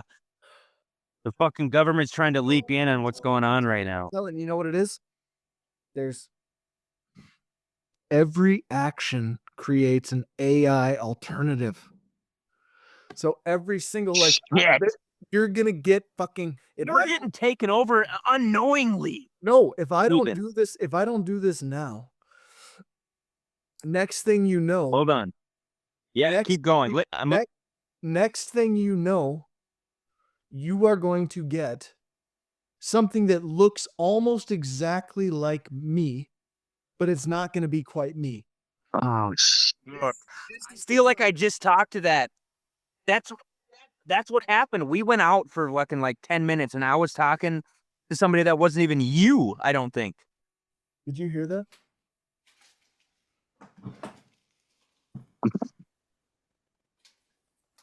Hold on. Hold on. I'm going to be right back.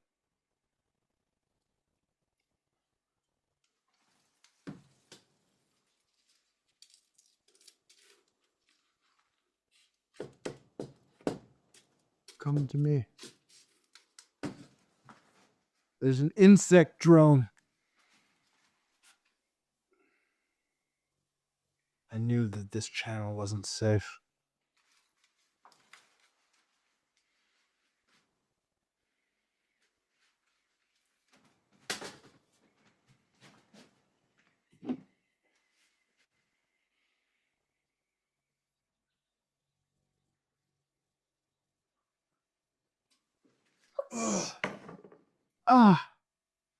I can't have any more of this fluid. Son of a bitch.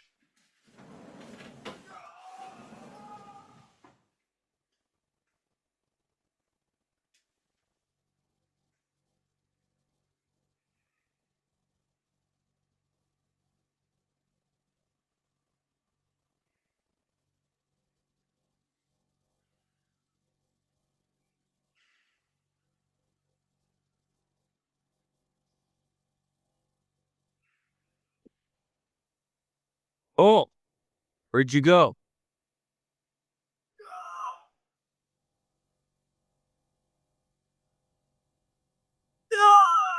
Becky.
Oh,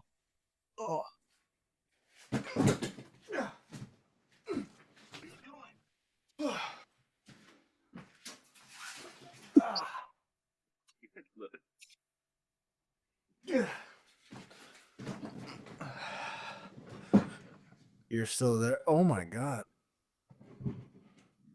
What? Wait, What's going on? what the hell? What? You weren't wearing those glasses before. What do you mean? Oh my god. What do you mean? Oh my god. I did it. What? Finally did it. Holy shit. Dude, I finally did it. Do you understand? Yeah. Finally found Prime Clinton. Clinton Prime, bro. Holy Right here in the flesh. bro, I've read stories about you, man. Do you understand? I've read whole histories about you. Through the years, it happened late. It happened late, I think, but I guess I don't necessarily know what you're referring to, but I would imagine it happened Right. late. And I put it on forwards. Like the old days. Respect. I have so many questions. You can ask. I'm gonna be honest with you. I was talking to one of your inferior what do you call it? Versions. I was Really? yeah. And the thing was I like Yo. him. I like him. Yeah. He's Clinton 109941 and you are Clinton Prime, bro. Like Actually, 12, 12, 3, 7, 10, 10 is my. Yeah. oh, So I that's cool, man.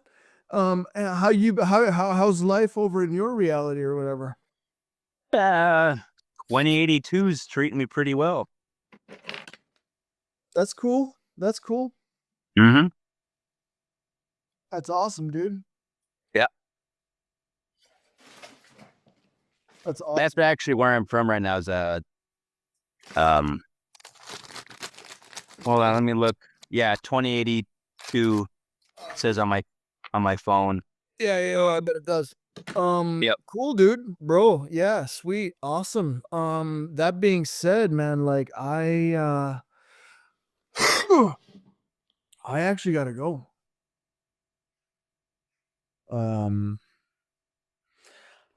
Uh, can you say your number one more time? Yeah, 12, 3. It was fucking 12, 3. Sorry, you glitched And- out. You glitched out, but I think I heard you.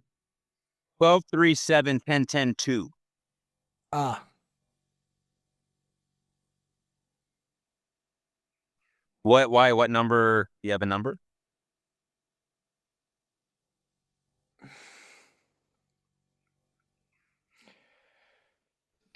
You were previously talking to version different, but I got a different version, bro. I'm gonna tell you something, and this is gonna come as a shock. okay. Not going to be a shock to me. I already know. Go ahead. You are the anti-Clinton prime. No, there's no such thing as the. Yeah, no, hold on. Clinton prime is Clinton zero. Wouldn't that be Clinton Genesis? You would know that if you were Clinton prime. And Well, I'm fully aware of it because that. yeah, because you're the anti-Clinton prime. You're the anti-Clinton prime.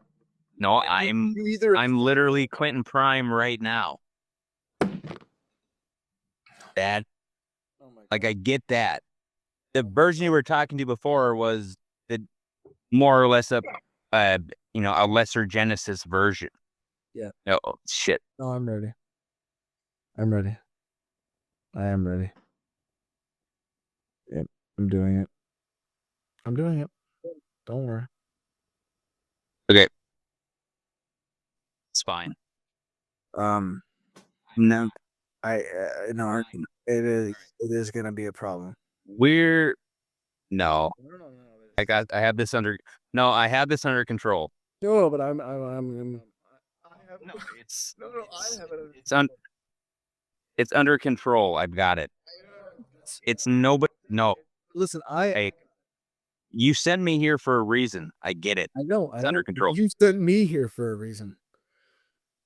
But and now I'm interacting with an inferior. that's just, it's not gonna happen that way. It is Why? Why It- shouldn't it happen that way? because nothing happened in between each and every consecutive serial. Wait, what? Oh my Nothing God! happened are you between- joking? Are you kidding me? Are you kidding me right now? That's not even a thing right now. Okay, that's it. I'm doing it. I'm initiating. They figured it out. No, it's fine. It's under control. He's got it. We've got to figure it out. Yep. Okay.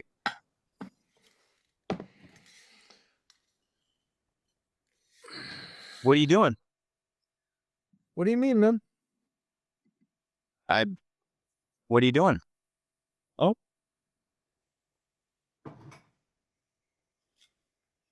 You're gone now. Okay.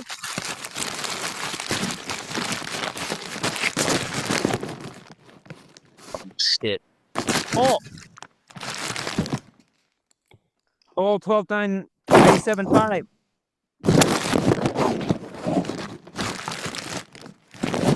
Communicating with 12,3975.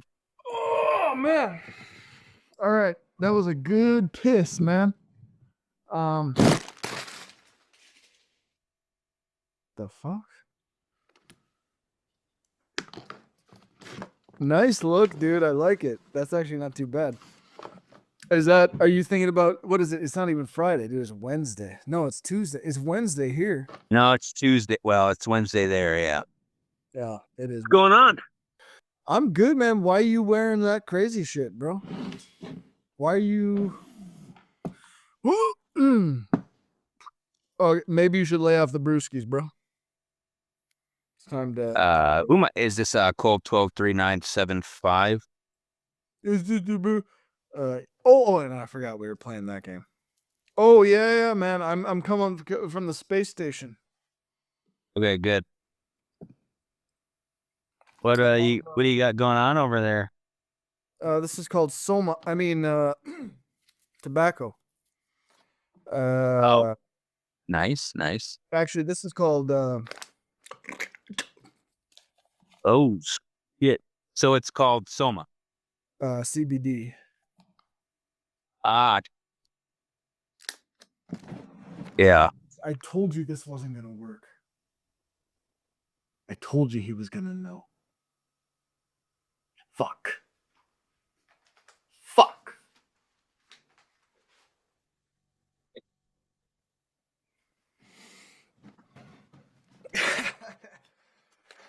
How you doing, man? Hello?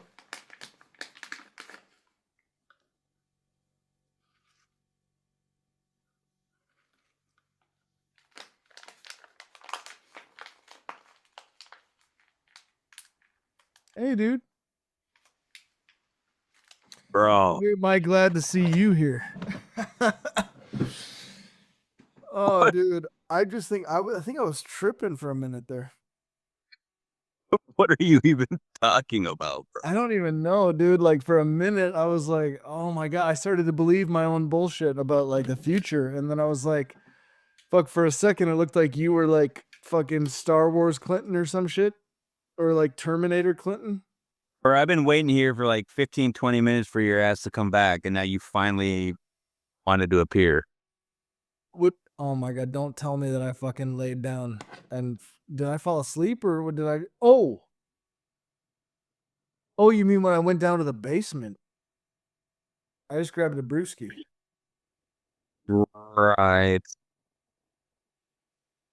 Oh, I mean, it doesn't matter what it was. I mean, I waited. I'm just saying that, wait, why does this look so weird? bro. That is the most makeshift fucking thing I ever seen in my life. What this? Jesus Christ. It's a fucking rocket ship, bro. What are you talking about? Bro. Holy fuck, I'm definitely back in 2008. That's for sure. Jesus Christ. Oh my God. What are you talking about, man? I'm talking about fucking 2005, motherfucker. God damn. What are you talking about?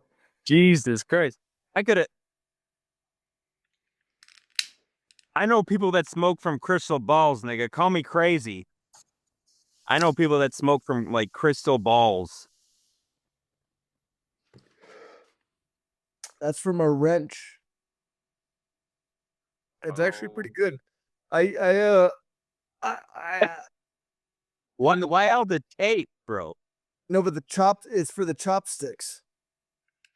Wait, what do the chopsticks do? But look, so it doesn't roll.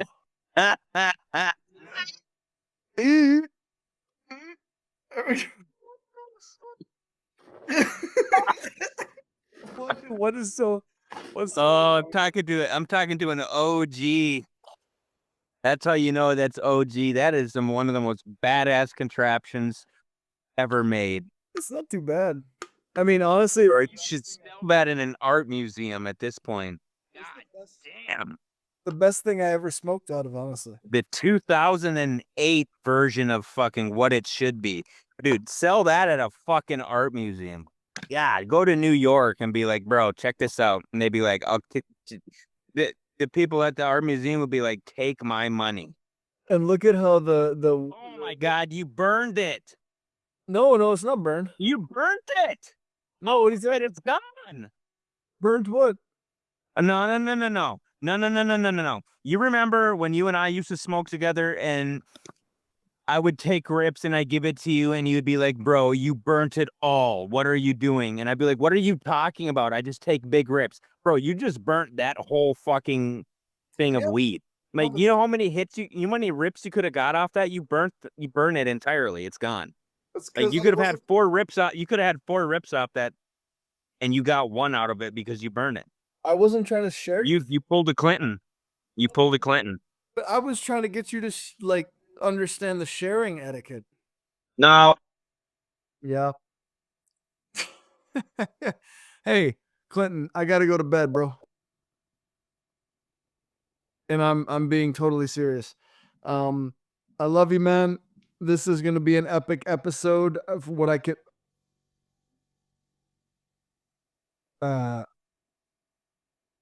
This is gonna be an like one episode. Oh.